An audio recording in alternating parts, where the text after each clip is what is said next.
Hey everybody, you are here for the Canary Cry News Talk live stream, pre-stream. Congratulations, you're just on time. And first comment of the day award goes to Malik, again over there on Facebook. You're quick on the draw, Malik. Good job, buddy.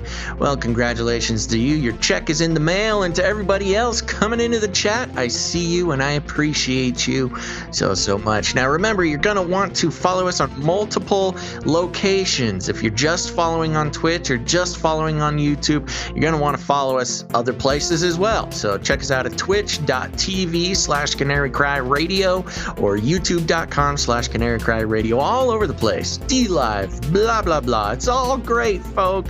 Well, I'm back in the office today, so this is going to be fun. I'm going to be moving around, but you shouldn't move anywhere. Strap on in because we're going to get started. Okay, folks, here we go.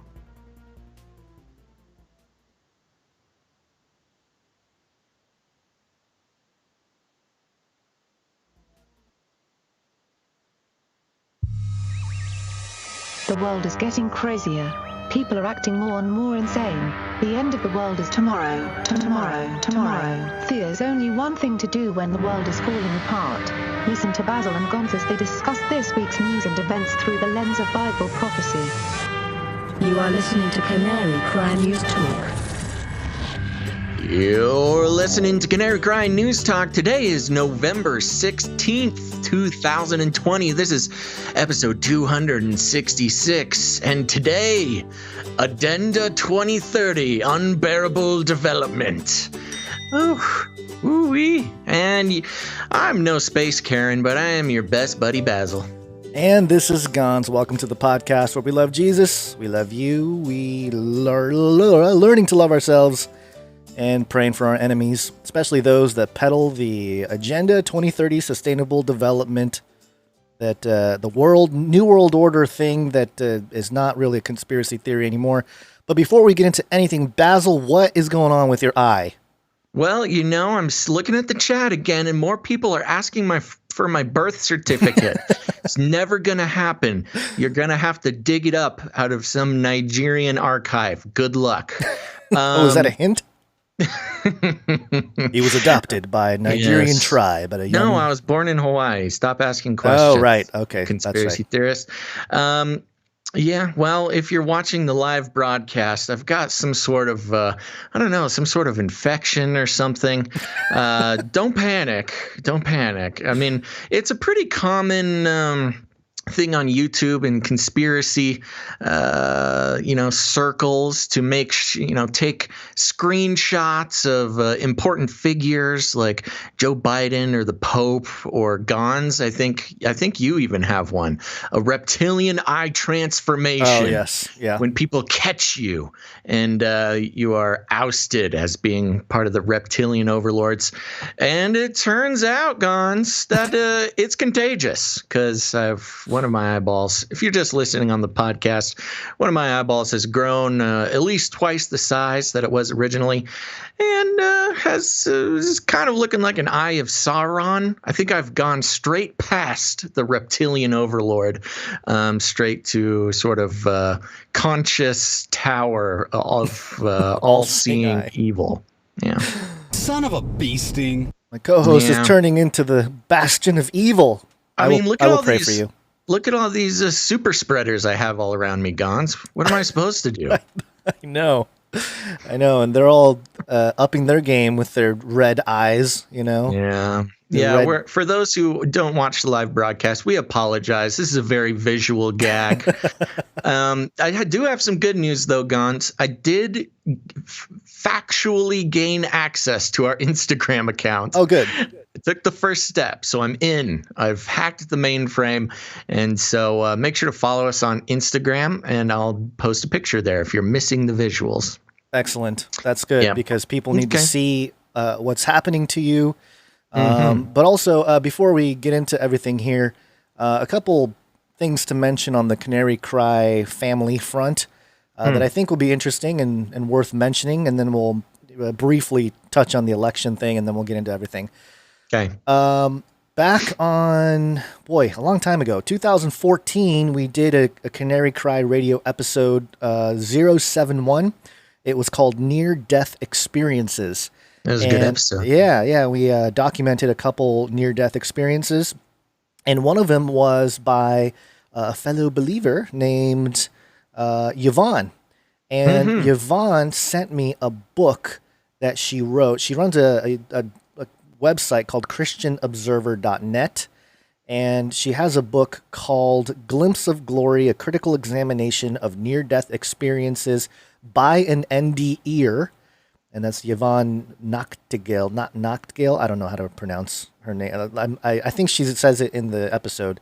But yeah, and I was pleasantly surprised to see, I don't deserve this. In the cover, in the sort of the thank you section, I guess I don't have it on the sample version here on Amazon, but she mentions my name as like a dedicated to. So I don't deserve it, but thank you so much, Yvonne. That's I received the book, and I was skimming through it, and part of it is the NDE experience. For those of you who don't know, she had a brain tumor, and she had a huge surgery. She has this huge scar on the back of her neck, and during the whole experience, she had an NDE, and it's quite compelling.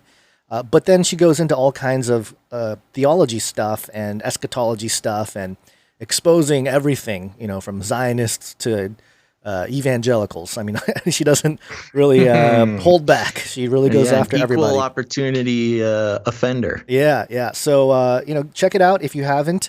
Both the episode, Near-Death Experiences, episode 71 from 2014. That's crazy. Yeah. And the book, Glimpse of Glory by Yvonne Nachtigall. Oh my gosh. She's gonna yell at me because I mispronounced her last name. Nachtigall. Yeah. Yvonne. I just call her Yvonne.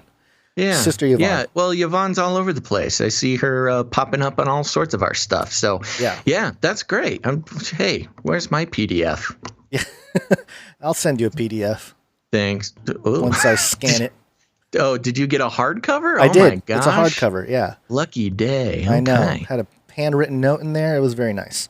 Well, so, there you go. Go check it out, everybody. Yep. Thank you to Yvonne. And one more thing. So in episode 93, this was back in... This excited me so much. May of 2015, we published a Canary Cry radio episode called War Stories with Byron Rogers. And this episode, we relive his time in Afghanistan. I believe it was Afghanistan. And it's pretty crazy. He got blown up twice, basically. Yeah. And it's one of these crazy war stories, like a real life war story, not video games. But the video games came a-calling, Basil. And Byron is on the cover of Call of Duty Black Ops Cold War. This is so cool. I've been bragging about this to my homies. Yeah. And this has gotten me a lot of street cred. Yeah, that is him. He's looking pretty cool. Is he an actual character? He has to be. He has to be. I think he said he got scanned and whatever. So oh my gosh, that is so cool. Well, maybe I have something to play on Twitch now. I can play with or as our good friend of the family, Byron Rogers. Yeah, and it's funny. He has this ginormous gun that he's holding in this shot. He's with so strong. And that's it's funny because that's not far from the truth. Mm-hmm. Like I remember hanging out with him one day. And he brought in what looked like a guitar case. It was like, hey, check this out. And I was thinking like, oh, we got a new instrument. It was an instrument, a killing instrument. An instrument of destruction. Destruction. I was like, is this legal? Like, how do you even have this in your living room? But anyway, well, a lot of things are legal for Byron that are not legal for normal people. Yeah. But so there you go. One of our own guests. Making the big time. Yeah, it's pretty cool. So, and I would just like to mention that I actually did an episode with Byron on the Joyspiracy Theory. That's For those who've not checked out the Joyspiracy Theory yet, that is my other solo podcast. Episode 10 was Byron Rogers. So go check it out there. We go through a lot of his military experiences, but just sort of a more broad life experience, as well as, supernatural stuff and testimony stuff. So Yeah. it's really cool. Through the Canary Cry family of products, you can learn a lot about this guy. Yeah, it's pretty interesting how that worked out. Awesome. But it's pretty cool to see Byron, get to that level there. What else was there? I think that's it for just basic Canary Cry family stuff. Family update. Family update. And do you want to briefly mention anything about the election? Yeah, I've got a breaking news here, Gons. What's that? Is the Kraken released yet? Do we have the Kraken? Well, Donald J. Trump tweeted 18 hours ago, "I won the election." So there you go. I won the election. I'm waiting for him to just tweet, "I win." Yes, it's getting more succinct, as he keeps going. He's not really tweeting about election fraud or anything like that. He's just, I won. I won the election. Yeah. And it's interesting. It's funny to watch because, of course, the media has jumped on the Biden claiming the win train, where, of course, we all know, because we talked about it before, the election is not certified yet. Yeah. So he's technically not the president-elect. He does not stop him from claiming it, though. But it still needs to be certified by Congress, and it still needs to be certified by third parties and stuff. So I don't know. We'll see. Plus all the lawsuits and stuff. Yeah. But here you go. Donald Trump jumping on the name it and claim it wagon. I want him to tweet out "loser" and just have a picture of Joe with his, our Joe with the red glowing eyes sniffing you. Yeah, that would be entertaining. Yeah. We've been hearing a lot more about the Dominion voting machines and more about Skittle.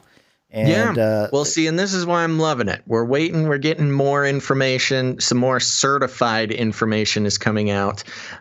So there will definitely be more to talk about that soon. Where's the Kraken? I'm waiting for the Kraken. What are you talking about, the Kraken? You don't know about the Kraken? No, what's the Kraken? Oh, my gosh. The lawyer, now I got to look it up. I forget the name of the lawyer now. She went on Fox or something, and she was like, "I'm releasing all the information. We have enough evidence for voter fraud." And she said, "I'm releasing the Kraken." Oh, I missed that part. Oh, you missed it? That was like all over the place. Oh, that's fun. Sidney Powell threatens to, quote, "release the Kraken against Dominion vote fraud." So there you go. That was a quote that went viral in a little clip over the weekend. It's so funny because that's from Pirates of the Caribbean. I know. it's just in general. Kind of a phrase that not a lot of people know where it came from. It's just sort of a phrase that a lot of people use. It's from Pirates of the Caribbean 2, I think. One. But I don't know. In general, a Kraken is a sea monster. Yeah. Of course. But release the Kraken. Yeah, the phrase. Yeah. Yes. Yeah. Okay. We'll see what happens there. I mean, I'm interested. I'll keep my, ears and eyes out for anything that happens. But as of now, it's difficult because it'll be a really big letdown if all these people on the right don't get some kind of resolution here with all of this. I am being corrected in the chat. It's from Clash of the Titans. Clash of the Titans. Yeah. Fix yourself. Don't they do that in Pirates of the Caribbean too? They have a big, gong or something on the boat, and anyways. Okay, sorry. Your Eye of Sauron is messing up your brain. I know, but I'm back in the VR today. It feels much better. I'm much more focused. Uh-huh. Speaking of releasing the Kraken, Gons, stick this in your Kraken. It's time for the Flippy update. Wait, before we do that, sorry, great setup. But before we do that, I set that up so good. I know you did. I do want to give homage to David, who sent us the voter fraud jingle. And so my question is very direct: is voting by mail secure? No. There you go. It's worth it now.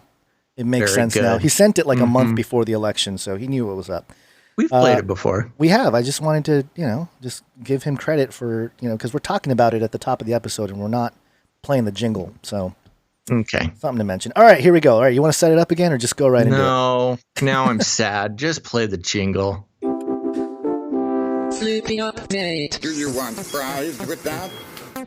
Ooh, I'm happy again. It's the Flippy update. For those who are new to the show, let me let you know, Flippy is the colloquial name we have for the disembodied robot arms that are taking our jobs, enslaving our children, and flirting with our spouses. We use talking about Flippy as a proxy conversation to explore how robots and AI are making their way into every facet of our lives, whether we like it or not. And this story is coming from theguardian.com. And the headline reads, Japan shop deploys robot to check people are wearing face masks. That's right. The robotic snitches are on the loose, Gons. And of course, it's in Japan. So we like keeping up with your homeland there to see what's going on. Yeah. The article reads, a shop in Japan has enlisted a robot to ensure customers are wearing masks as the country prepares for a possible third wave of coronavirus infections. Third wave. Yeah, a third wave in Japan, too. RoboV, developed by the Advanced Telecommunications Research Institute International in Kyoto, is able to pick out customers who aren't wearing a mask and politely ask them to cover up. It can also intervene when they fail to socially distance while queuing up to pay. The trial, which began last week at the club shop of Cerezo Osaka, a professional football team, will run until at least the end of the month. RoboV's developers, who are behind a host of robotic innovations, hope the experiment will reduce close contact between shoppers and staff, adding that they will believe most people will feel less embarrassed by being asked to cover up by a robot than by a fellow human being. I think that might be true. They might be less embarrassed, and the robot is kind of cute, so I think they might be less apt to get into a fist fight with somebody asking them to put on the mask. But I'm not sure if that's a big problem in Japan or not. The article continues, equipped with preloaded information about the shop's layout, RoboV uses a camera and sensors to observe people's movements and lasers to measure the distance between them. Lasers, pew pew, according to the Kyoto News Agency. When it isn't enforcing social distancing and mask wearing, a preventative measure that is generally accepted in Japan, RoboV also guides customers around the shop. While Japan has avoided the large number of cases and deaths seen in some other countries, a recent rise in daily COVID-19 infections has led to calls for new measures to prevent hospitals from being overrun as winter approaches. It reported 1,441 new cases on Sunday, slightly down on the record 1,737 infections recorded on the previous day, with Tokyo, Osaka, and other cities and regions reporting record daily rises over the weekend. The country has confirmed 119,420 cases and 1,908 deaths since the start of the pandemic, according to the public broadcaster NHK.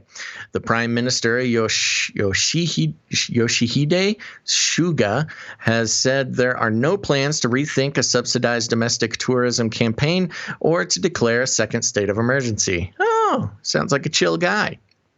The northernmost main island of Hokkaido, a popular tourist destination, has reported more than 200 cases for 4 days in a row, including a cluster of more than a dozen on the nearby island. Yada, yada, yada. Anyways, robots, they're coming for you, and they're coming to very politely ask you to wear your mask. Gons, first of all, how many fistfights have you gotten into over masks, and would you punch this robot? Well, yes. I would make a scene, and then they would call me, a dirty American. Yeah. And tell me to go back. I don't know. You could blend in, though. I could until they talk to me, and then they'll notice that I can't speak as fast. They'll know.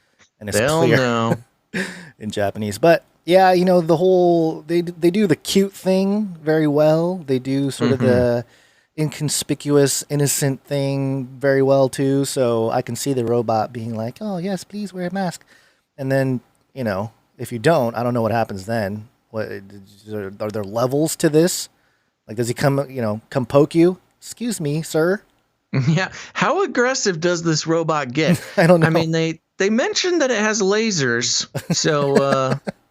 Is it like a happy face laser, or is it more like, I think it's like a Star Wars laser. Okay, all right. It's like a Death Star. It's funny because in Japan they have these cute robots. In America, we have Batman. If you're working alone, wear a mask. The mask's not for you. It's to protect the people you care about. It's just the difference in the cultures, they're clashing. Yeah, it's interesting, man. And of course, Japan has been the most robot friendly to the robotic overlord future. But I think this is an interesting, again, it's all this sort of social manipulation stuff to get a little bit more, serious or clinical about it. We've been talking about the interactions between robots and humans and what the social manipulation sort of landscape looks like. And I think it's funny because when it comes to robots enforcing rules over humans, all of our minds go directly to the Terminator or RoboCop or something very scary to sort of force you. It's got more of a 1984 feel, where it's Big Brother, lockdown, obey. Right. But the way that we see things going in Japan, at least, where they make all their robots just adorable, it's more of the Brave New World. The robots are here to please you into compliance, not to fear you into compliance. Right. I made a video a long time ago on the YouTube channel about how Satanism is going to really infiltrate, and it's based on kawaii, which means cute in Japanese, and there's all this fashion stuff happening in Japan where it's like, oh, it's cute. Like these girls are just cute with these devil horn outfits and, dark eyeshadow makeup. It's cute, and it's all just looks innocent. But then you're like, wait a minute, this isn't innocent. This is like straight satanic. Dressing up like a spooky demon, a cute spooky demon. Yeah, cute demon. So that's not surprising in Japan. Go ahead. Free Thinker in the YouTube chat is mentioning start learning how to build EMP devices. Not to give anything away, but I'm not suggesting anybody do this, but someone could if they wanted to. I've heard on the grapevine, there's some very interesting tutorials on how to make fairly decent handheld EMP devices that could just zap this little fella into a coma, giving you a chance to escape. It needs to be the size of a pen or something so it's inconspicuous. You can't bust out, like in the movies, a giant.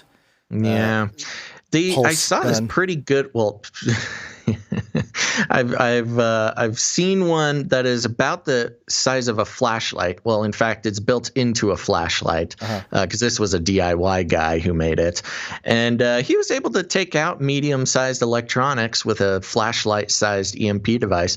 And from what I can gather, they're pretty simple to create, but there is a really big chance of zapping yourself while building it. You really need to be careful and know what you're doing. I want to be way more chill. I want something like a glove, where I can go over and just touch the robot on the shoulder and it just powers down, way more inconspicuous, It's just kind of like, oh, he has the touch and the robots will fear you. Yeah. That's what I'm thinking.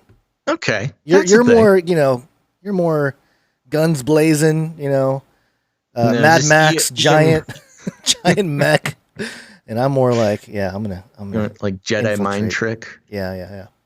So anyway, all right, good stuff. Good Flippy update. It's funny. Japan pops up a few times in this episode, so keep an eye on Japan. The lesson here is be more wary of cute robots than scary robots. Yeah. Well, scary robots too. And Japan has the giant mech that's walking. So yeah, it's all robots everywhere in Japan. All right, some brief updates. We interrupt this broadcast to give you a brief update. By the end of this timely interruption, you will be thoroughly updated. 33 is the number of completion of the Great War. We always have a couple 33 updates. It's the New World Order Illuminati dog whistle. This is the Post and Courier.com. 33 new COVID-19 cases reported in Aiken County by DHEC. So there you go. Another outlet, South Carolina, reporting 33 new COVID-19 cases. And not to be outdone, Massachusetts, this is BostonGlobe.com, reports 2,076 new COVID-19 cases. 33 new deaths. So 33 new cases in South Carolina, 33 Classic. new deaths in Massachusetts. So way worse than Massachusetts, but still 33. Again, got to report at 33. Can't report at 32. Yep. That's all we have for the 33 updates. I mean, I try to at least touch on a couple every episode because it's everywhere. And I do see some of what you guys send us out there. You know, when you see 33 around, you get triggered. I'm noticing people get triggered. Yeah, they send once you start screenshots paying and pictures. attention, it's everywhere, man. Yeah, it's everywhere. You know what else is everywhere? Dinosaurs ever since you made the call. Woo! And this is CNN.com. If you don't know what we're talking about, Basil did a dinosaur cry mating call. I don't know what it was. A few episodes ago, it got turned into a jingle and a song. And CNN Travel, new Japanese theme park attraction lets guests zipline into Godzilla's mouth. Whee! So, I don't know what you did there, but you apparently unleashed just Japanese people killing themselves, ziplining right into Godzilla's mouth there. You know, I feel like we brought this up on an update recently. This particular one? I remember this. I was at least looking at it, but anyways, it looks fun. Yeah, I'm curious about it. They love that cute little lizard over there. Yeah, little lizard, little tiny lizard. And you know, it's funny because they have this picture of Godzilla, like the ride here, the zip line thing, and they have like an aerial shot of it. It's pretty terrifying. Looks like a giant dinosaur lizard just in the middle of, you know, rural Japan, hanging out. Yeah, you know, in the middle of a pandemic, when things are getting shut down, people have to stay home, businesses are closing. Somebody in Japan said, let's spend a bunch of money to make a zip line into Godzilla. And it's pretty ominous at night, too. It like glows, you know, it's pretty creepy. Anyway, there you go. The Japanese people will spy on you with robots. Reptilians are taking over. You'll be eaten by Godzilla. You get robots telling you to wear masks. Sounds like a mess over there, to be honest. Gotta go visit, but I gotta get my Space Raid EMP gun before I do.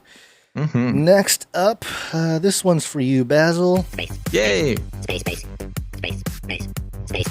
Wanna go to space? Want to go to space? If it exists at all. ctvnews.ca. SpaceX launches second crew regular station crew flights begin. And did you watch the launch of SpaceX? I did not watch the launch, but I was inundated with all these statements about how we're in the new age. This has launched the new age of space travel. This one launch in particular, which I'm not sure why this one in particular. I'll tell you why. Because it had 3 Americans and 1 Japanese member in the crew. Oh, is that why? That's why it's new age. Oh, okay. The capsule's name is Resilience. Go ahead. You know, I remember we reported, must have been last year, the year before, how they were creating that little tablet robot that was supposed to keep astronauts company so they don't get in fights on the space station. You remember that? I remember, yeah. I wonder what happened to that little guy. I've not heard anything about him recently. Well, probably, I hope he didn't get disassembled. They hate him. They just, they push him out of the dock there. He just got launched out the airlock. I can't stand this little guy. Maybe that's why the Japanese astronaut's going up there. He's collecting back the pieces and saying, come on, guys. Work together. Okay. He's going up there to save the cute little robot. Save the cute robot. So there you go. And then, Biden tweeted about it. This is how science can move us into the future. And people were like, all right, hairy legs. Tone it down. Tone it down, hairy legs. Okay, moving on. We got a couple money-related updates.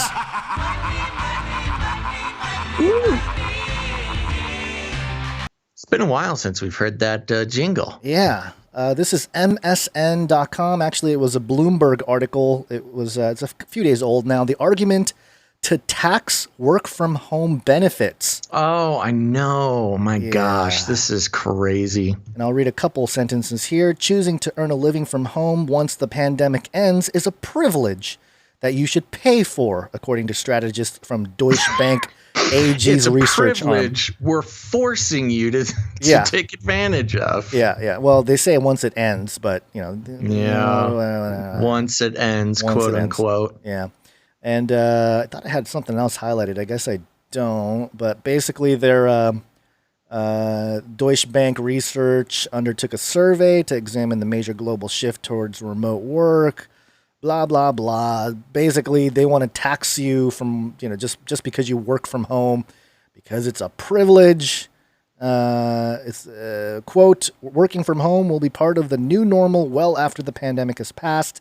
The strategist led by Luke Templeman wrote in a note, "We argue that remote workers should pay a tax for the privilege." Oh my gosh. So so now people are going to have white privilege and stay-at-home privilege. From home privilege. Yeah. And the crazy thing about it is this is really coming from the result that, if less people are driving cars or less people are riding the subway or buses, if you have that in your area, if you're driving less cars, you're buying less gas, which means you're paying less gas tax money on the gas. And kind of similar, built-in costs to any travel, really, unless you're on a bike, baby. Woo. But so, if you're not paying your fair share by driving with gasoline and killing the planet, we couldn't possibly reward you for not of course, speaking from the point of view from tax-hungry, global warming enthusiasts in the government. You can't let people slip by without paying their quote-unquote fair share. And that if Biden does make it to the White House, he'll just be ecstatic. He loves taxes. I know. It reminds me of a song by Stevie Ray Vaughan. Actually, I think he covered it. Blues guitarist, one of my favorite blues guitarists of all time. Mm-hmm. And he had a song called Tax Man. And there's a part where he says, "If you drive a car, I'll tax the street. If you try to sit, I'll tax your seat. If you get too cold, I'll tax your heat. If you try to walk, I'll tax your feet." Kind of reminds me of that. It's just like anything, any way you do anything, whatever, you're going to get taxed. So that's something to keep in mind. Be excited. For the privilege of being forced to work from home. You know what's funny, too, about this story? It's being pushed by Deutsche Bank. Like, of all the people that should be pushing for taxes, Deutsche Bank, get out of here. Why? Because they're like one of the worst central bank corrupt entities out there.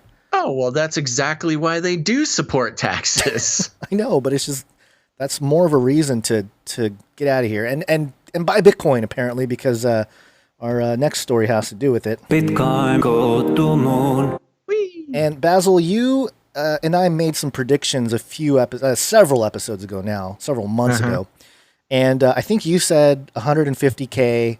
I think I said 250K.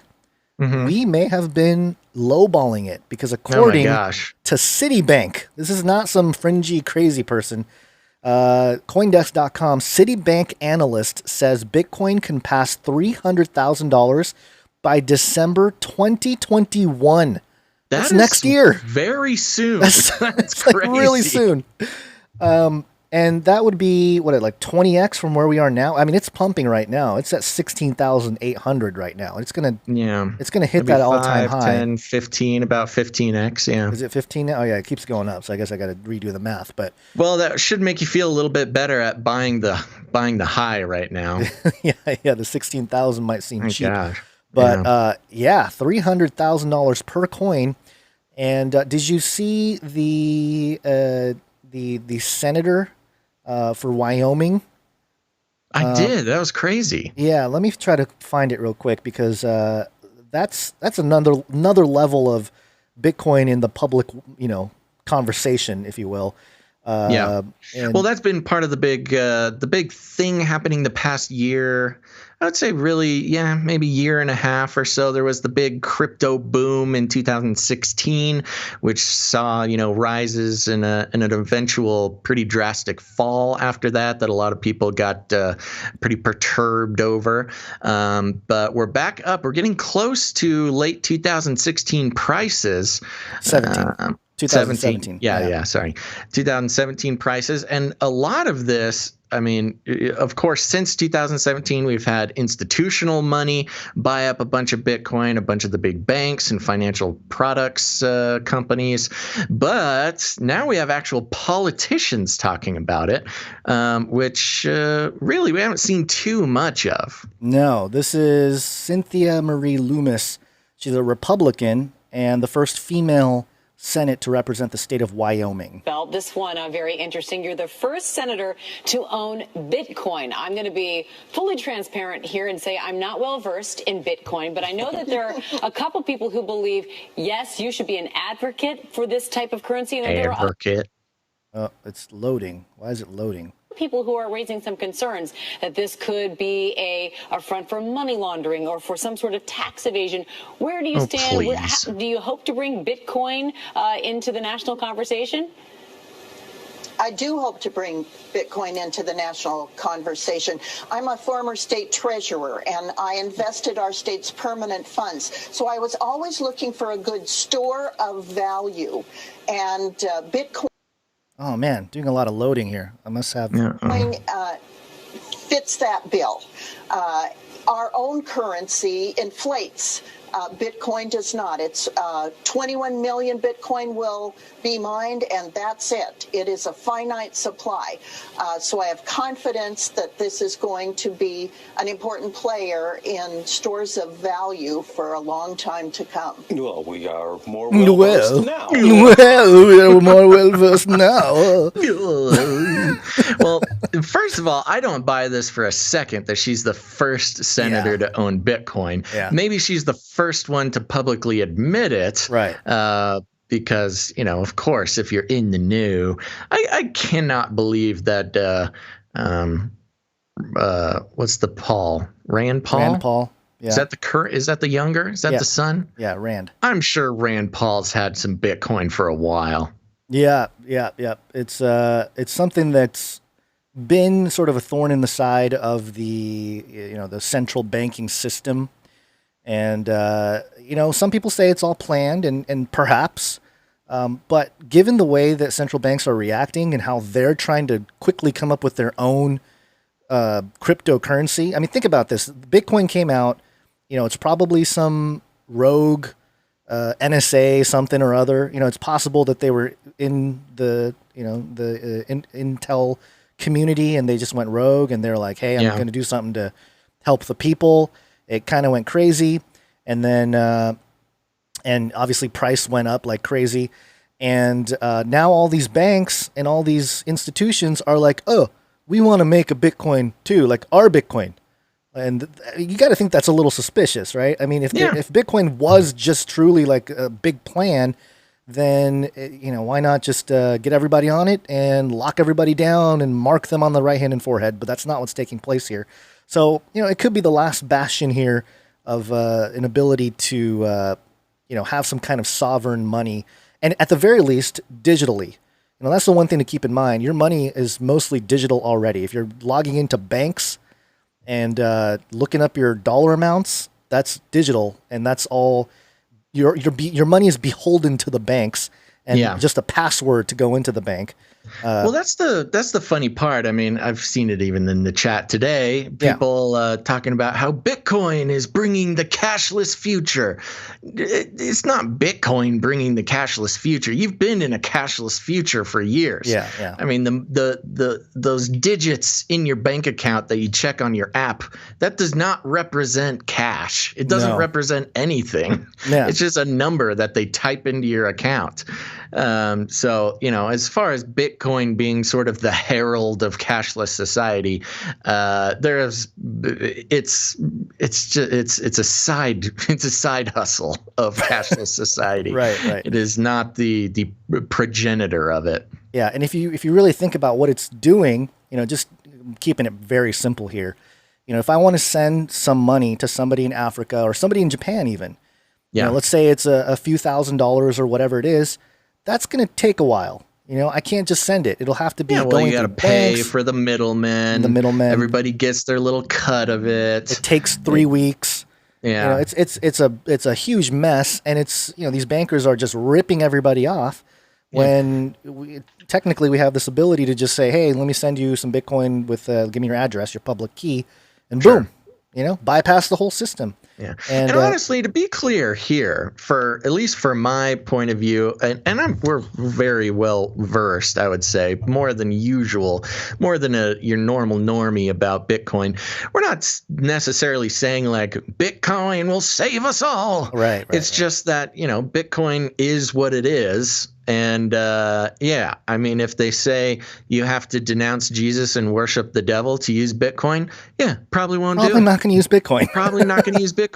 Yeah. But, if it's very obviously going to be worth a lot and accepted by the wealthy establishments of the world very soon, then you know what? You got kids to feed, man. It's digital gold is what they're calling it because they basically figured out how to not copy and paste something digital. That's the big breakthrough that Bitcoin figured out.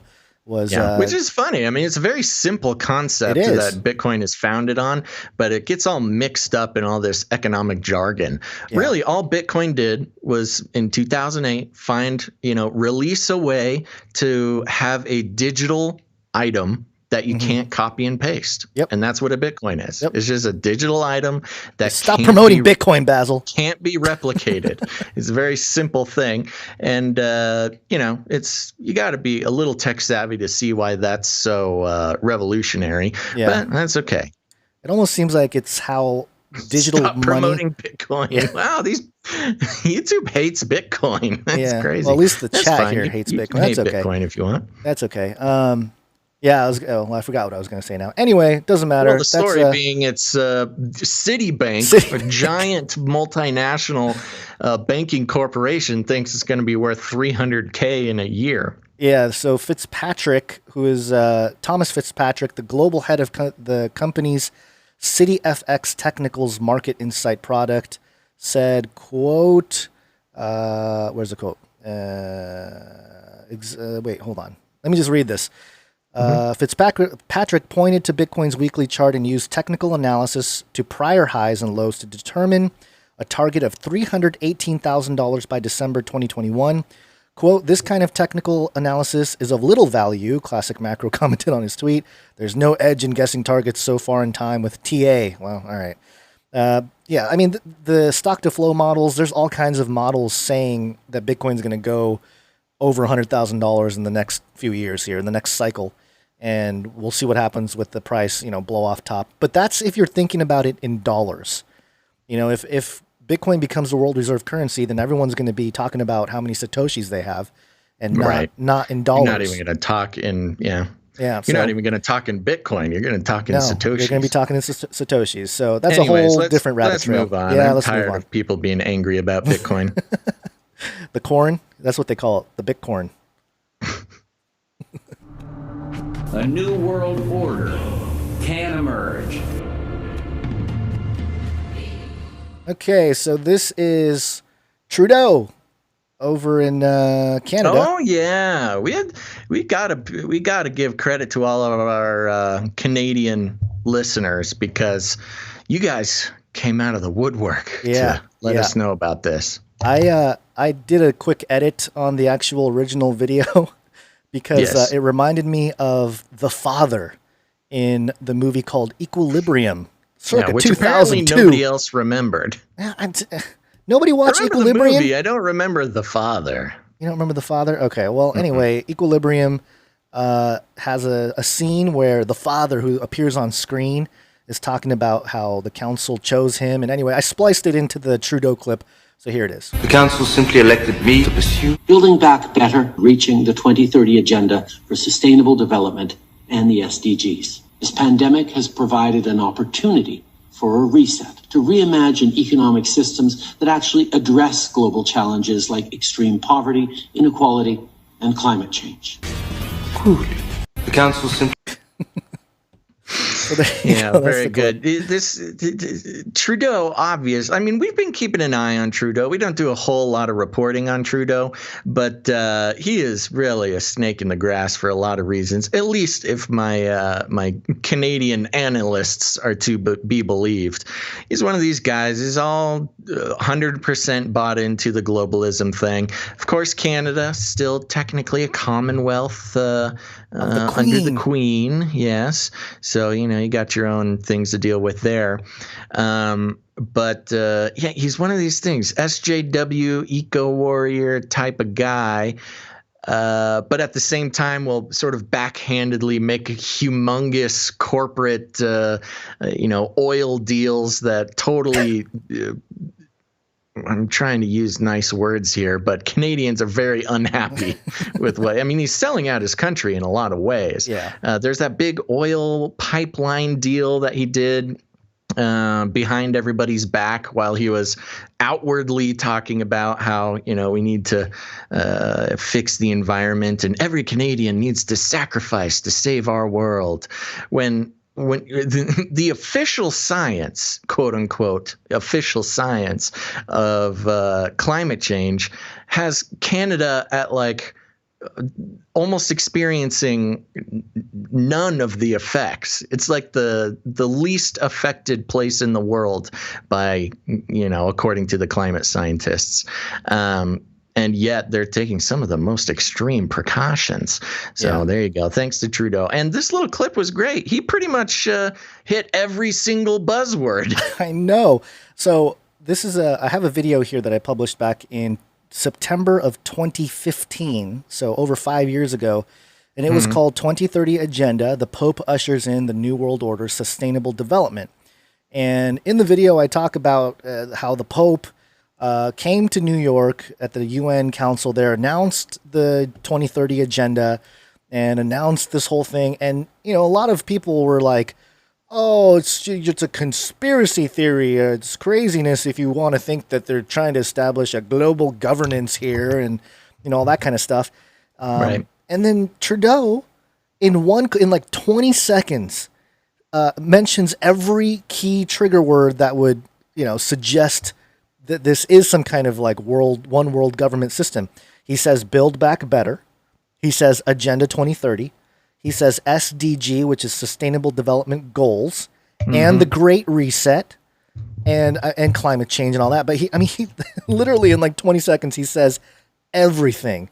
And for anybody who's a skeptic of this one world government type of thing, well, there you go. And plus, if you're talking to some normie friends, and you especially if they're Biden supporters, and you can say, hey, Biden's for a one world government, and they'll say, no, he's not. He's not for a one world government.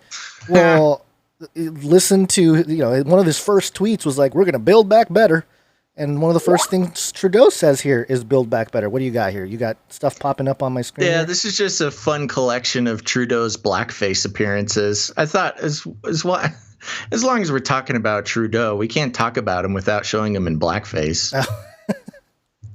Yeah. Which you just pop that on. It's a link. Yeah, there you go. There's your liberal savior, Canada. Yeah, and another thing to mention about the Sustainable Development Goals, and I've mentioned this so many times, but they have, if you go to their website, un.org, they have all these Sustainable Development Goals on there. And, you can go through all of these, I think it's 17 goals they have. Climate action, life below water, reduce inequalities, blah, blah, blah. They got the whole deal. Life below water. That sounds fun. Yeah. Is that a threat? I think it's, taking care of the fish kind of thing. Like Gungan. Oh, it's not Gungan bubble cities? No, but although that could be. There's a reference for all you Star Wars fans. Yeah, that's Misa. Remember Gungan bubble cities? The most annoying character in all of Star Wars history. But yeah, you go to this website, and they have these clickable targets and goals here. And I always point these out because it's you just think logically about this, and it's how in the world are they planning to do this? So 16, the target 16 has to do with peace, justice, and strong institutions. And they have points here. 16.1, significantly reduce all forms of violence and related death rates everywhere. So, okay, how are you going to do that? Like, what is their little plan to reduce violence and related death rates, especially when all of their agendas are, sparking more violence? 16.2, end abuse, exploitation, trafficking, and all forms of violence and torture of children. This one really jumped out at me back then. Yeah, because it's like, okay, what do you mean? Are you going to start tracking every child? And so, the Netanyahu, let's microchip every kid type of thing starts to make sense when they're talking about, hey, we got to take care of the trafficking situation. And this speaks into the whole QAnon thing, right? A lot of QAnon folks were... you would hope so. Yeah, because, the QAnon guys were like, hey, Trump's taking down the pedo ring and the trafficking and all that. Well, great. How do we know it's not going to continue or come back or whatever? And are you on board with target or goal 16 of the UN 2030 agenda? So you got to be careful what you're wishing for. The other one I want to point out is develop effective, accountable, and transparent institutions at all levels. Does that include the UN? Yeah, or does all levels. All levels? Does that include the UN or everybody except the UN? Hello, world government. Right. And then the other troubling one, 16.9. By 2030, provide legal identity for all, including birth registration. So they want to be able to basically track every child born and give them legal identity, which, I guess it makes sense in the United States or whatever. But if you're talking about the whole world under one system, how is this not a one world government system that they're trying to put together? Anybody logical will look at this. You don't have a choice if you want to get a legal identity or not.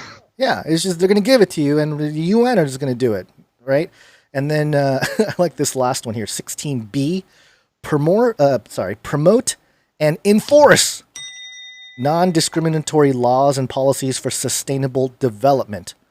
So promote it, and then what does that mean? Non-discriminatory laws and policies for sustainable development. What does sustainable development have to do with enforcing non-discriminatory laws?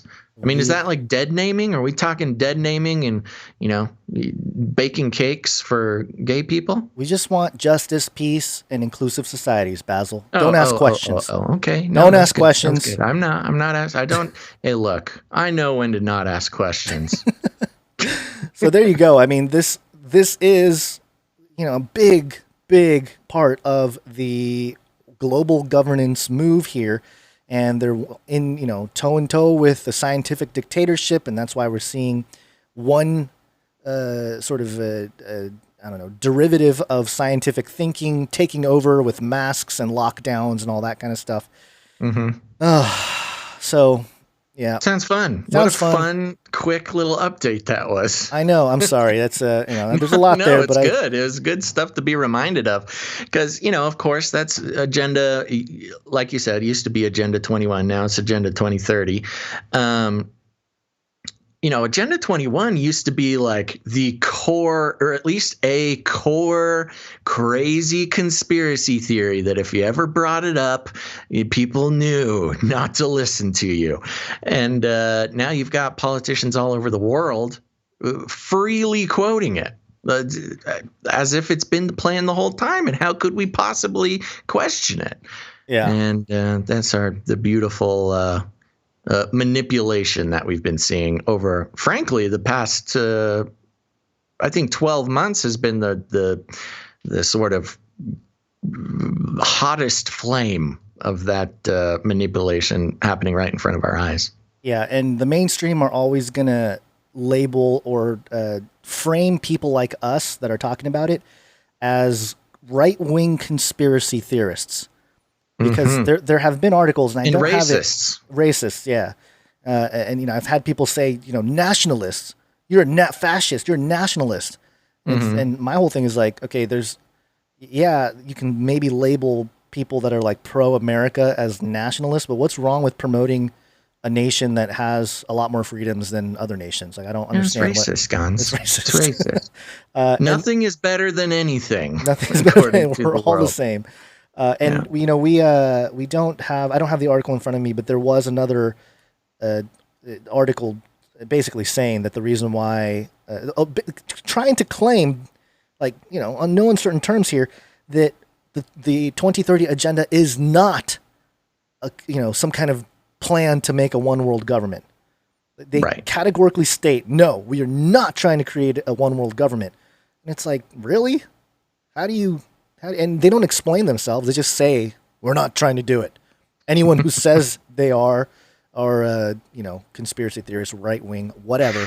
Well, that's a good point, though, because when it comes to the one world government, the structure, when you're talking about like a literal structure, like there is a world in which, yes, it doesn't, the names of countries and local governments of those nations, of course will exist and continue to operate in the way they are. But a one world government, whether it is or is not called like the government of Earth, government in the definition of the word is simply just an organization that governs. Right. And so, UN is the United Nations is in a way already a one world government type of institution, or at least they strive to be.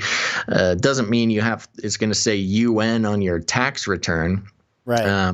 But if there's an organizing institution above your nation, that your nation no longer has autonomy over certain sectors of its governance, like we're seeing with a lot of, especially Canada being maybe the closest prime example to us, Gonzo. But, of course, there's nations all over the world folding to the similar pressures. And they directly talk about conceding to UN governance in many different ways. Yeah. And so, we're in a way already under a one world government of sorts, and not just with the UN, but even the sort of economic web, the global economy. Everything responds to the global economy, and the economic forces that make up the mass of the global economy could be considered, and if you're doing some translation, as a one world government. Yeah, and I think it's going to become when people realize it, is when the military arm is unleashed upon the world. Well, ain't that the truth? Yep. So that'll be when people realize in America anyway, and maybe some other countries, that they were serious about this, especially if if there's some disagreement, for example, with an election or something, and one side says, well, we need world police to come in to take care of Trump, make sure he gets out of office.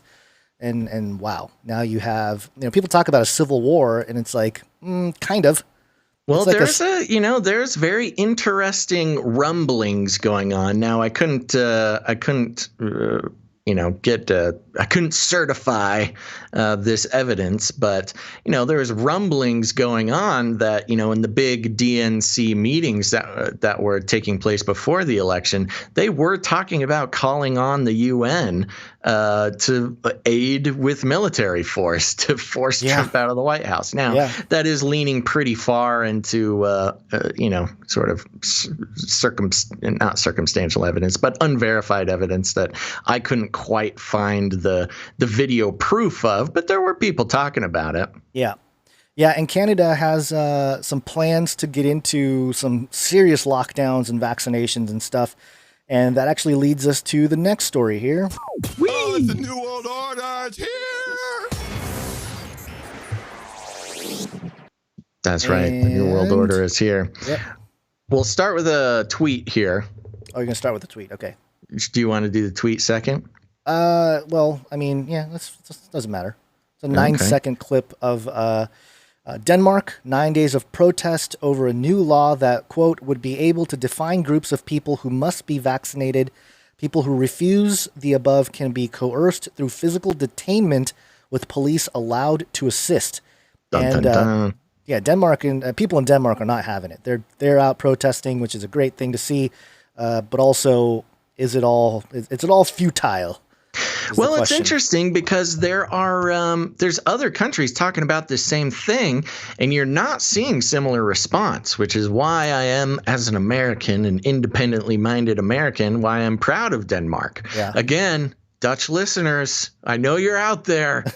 Identify yourself. But, New Zealand had a very similar setup that they came out with. And for the most part, I have not seen much resistance from the New Zealanders. But let's go to the local.dk. This is, a website from Denmark. The headline is Explained. What is Denmark's proposed epidemic law and why is it being criticized? Why could it possibly be criticized? The new epidemic law, epidemiolov, would replace an emergency law passed in the spring, which gave the government extended powers to intervene in society in order to fight the COVID-19 pandemic. As well as enforcing quarantine measures, the existing law empowers the authorities prohibit access to public institutions, supermarkets and shops, public and private nursing homes and hospitals, and also to impose restrictions on access to public transport. Recent instances in which the emergency law has been used by the government to implement rules include the partial lockdown of North Jutland, and enhanced national restrictions, including assembly limits and mandatory use of face masks announced in October. The emergency and temporary law from March is now up for a replacement by a new, more permanent law. Yikes. Which would also ensure provisions for governments to respond to future epidemics and pandemics. The end of the hearing period for the new law means that other parties and the public have been able to study the proposed law and raise their own concerns. So the final version of the proposed law may be a different one from one currently in circulation. You can read the proposed law in full in Danish in its current form via the government website. I don't read Danish, so I couldn't look at it. Some areas in the proposed law that have raised eyebrows include people infected with dangerous diseases can be forcibly given medical examination, hospitalized, treated, and placed in isolation. Notice how it's not just about COVID. That was my point there. Yeah, it just says dangerous diseases. Who determines that? Dangerous diseases. So, which could be any number of diseases. I mean, the flu is a dangerous disease.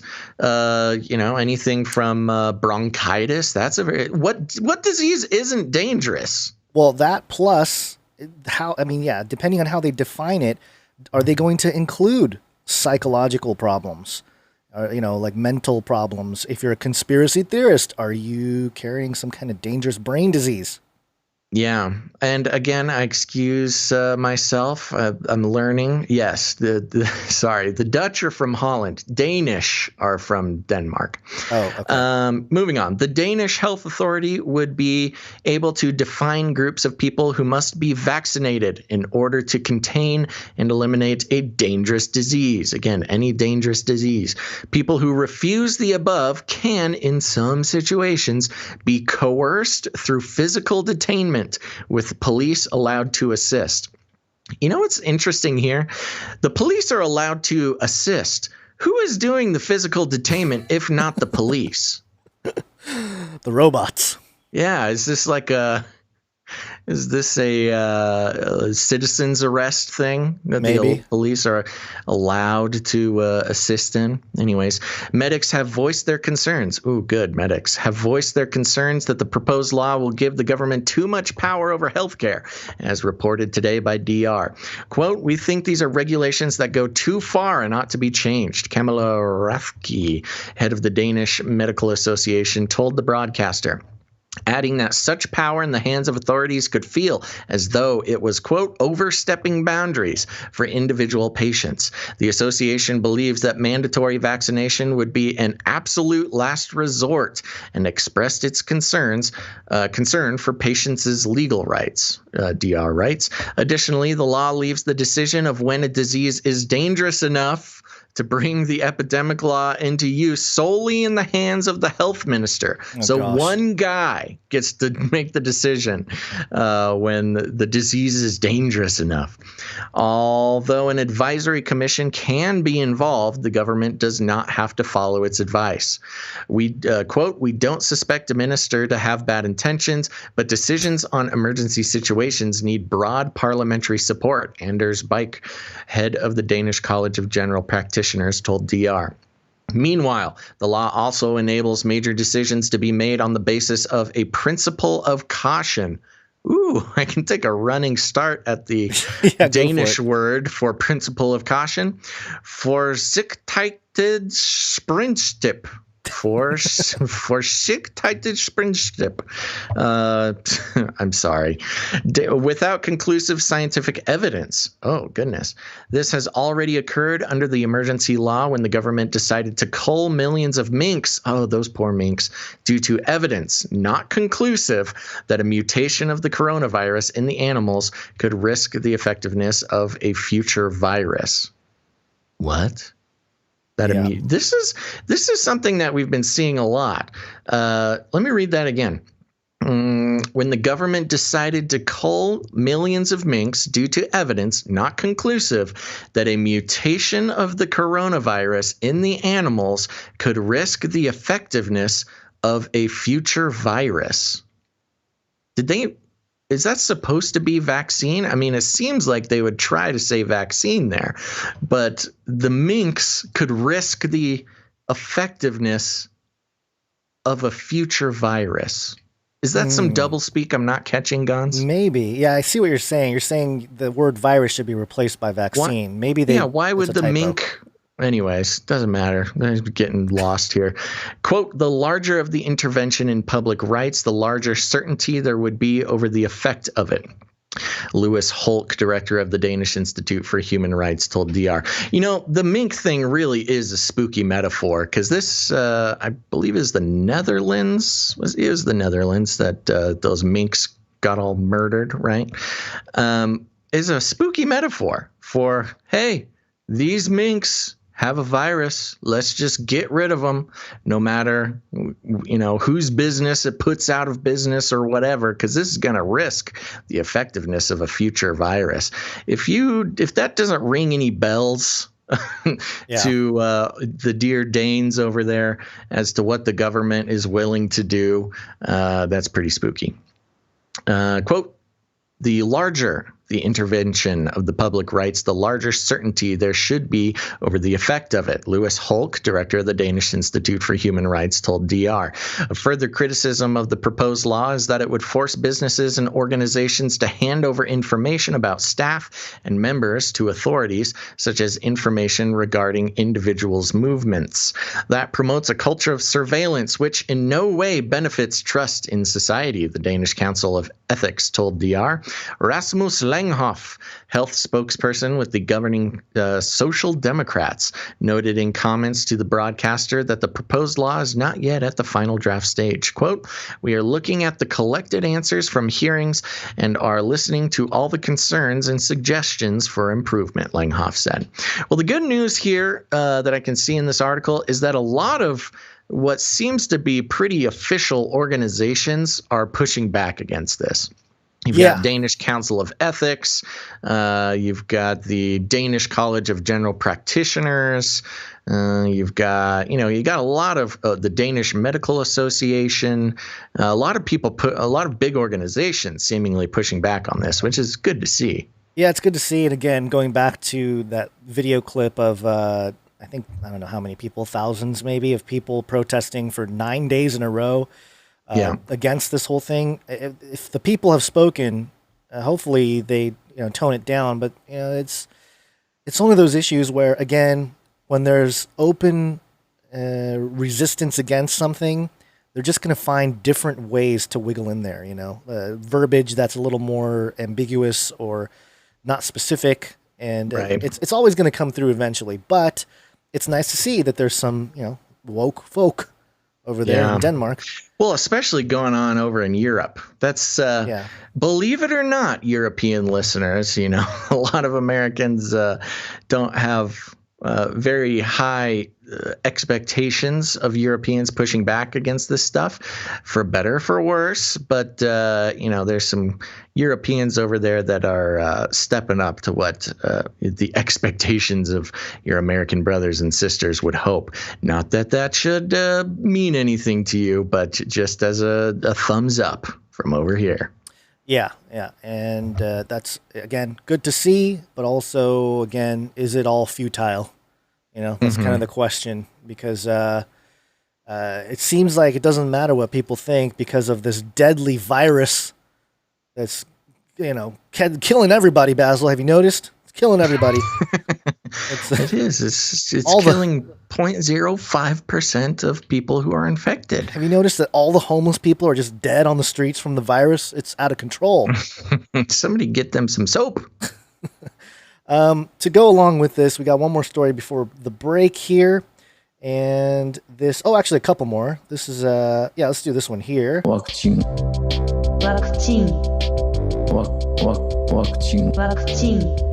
The waccine is the way the Japanese call vaccines, because we were trying to avoid the algos there, but we kind of gave up on that with, we don't care. Come get us. Come try to get us. Actually, I shouldn't say that. Then you're not going to be able to find us on YouTube. This is NBCnews.com. COVID-19 vaccines may have potentially unpleasant side effects. Really? Oh, no. Yeah. Who would have guessed? Yeah, but you should take them anyway. Pfizer is expected to seek federal permission to release its COVID-19 vaccine by the end of November, a move that holds promise for quelling the pandemic, but also sets up a tight time frame to make sure consumers understand what it will mean to get the shots. The vaccine and likely most others will require 2 doses to work, one on the forehead, one on the right hand. I'm just kidding. It doesn't say that, although it might as well. Injections that must be given weeks apart. Company protocols show. Scientists anticipate that the shot will cause enervating flu-like side effects. Enervating. What's that mean? I don't know. I'm going to look it up. Okay. Including sore arms, muscle aches, and fever that could last days and temporarily sideline some people from work or school. And even if a vaccine proves 90% effective, the rate Pfizer touted for its product, 1 in 10 recipients would still be vulnerable. Innervate to weaken or destroy the strength or vitality of. Okay. All right. Yikes. That means, at least in the short term, as population level immunity grows, people can't stop social distancing and throw away their masks. So slaves, stay on it. Left out so far in the push to develop vaccines with unprecedented speed has been a large-scale plan to communicate effectively about those issues in advance, said Saad Omer, director of the Yale Institute for Global Health. Quote, "You need to be ready," he said. Quote, "You can't look for communication materials the day after the vaccine is authorized." Omer, who declined to comment on reports that he's been considered for a post in the new administration of President-elect Joe Biden, called for the rollout of a robust messaging campaign based on the best scientific evidence about vaccine hesitancy and acceptance. The Centers for Disease Control and Prevention has created a strategy called Vaccinate with Confidence. Oh, good. But it lacks the necessary resource, Omer said. I'm sorry, but I can't. I love how they have to put together these communication programs, but then they say right here it lacks the necessary resources, which means they don't have enough convincing information to push this idea of vaccinate with confidence. I know. Well, ain't that the darndest thing? We need to tell people to take the vaccine. What about a program called Vaccinate with Confidence? Oh, that's good. That's good.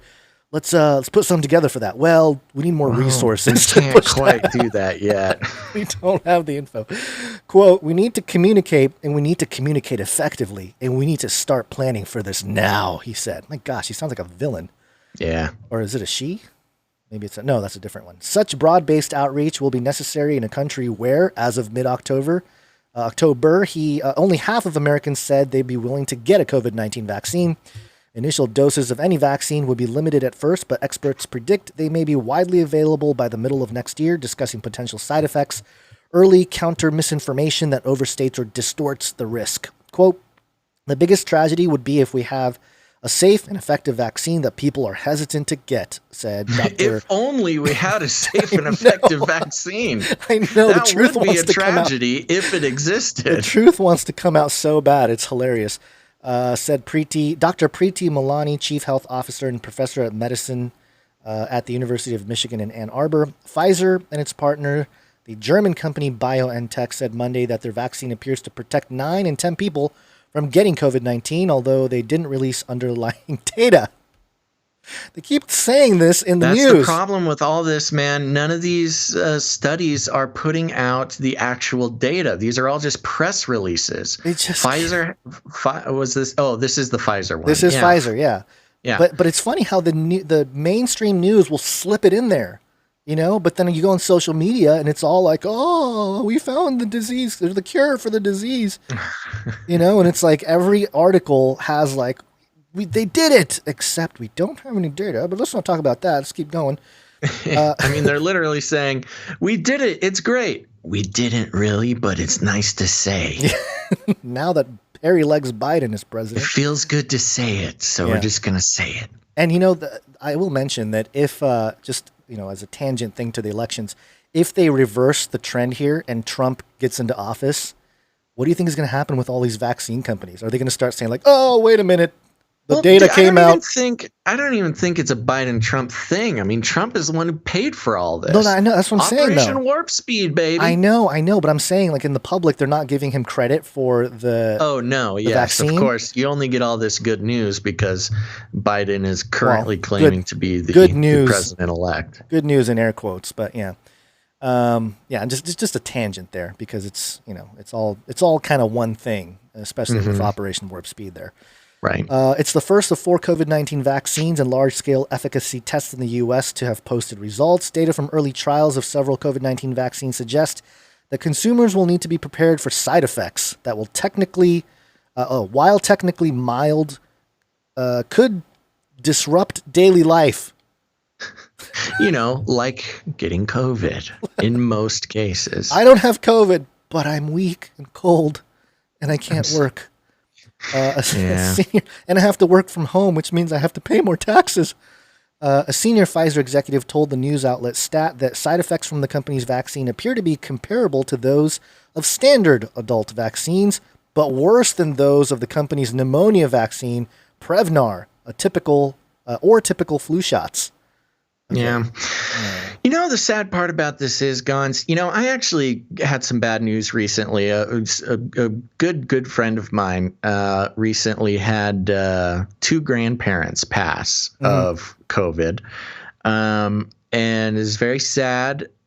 And so, we've known for a long time that it is the elderly that are the most at risk for the serious complications, especially if they have complications, comorbidities. Involved. Right, sure. Yeah, and if I remember correctly, one of these grandparents, what is it, COPD? Is that the chronic respiratory thing?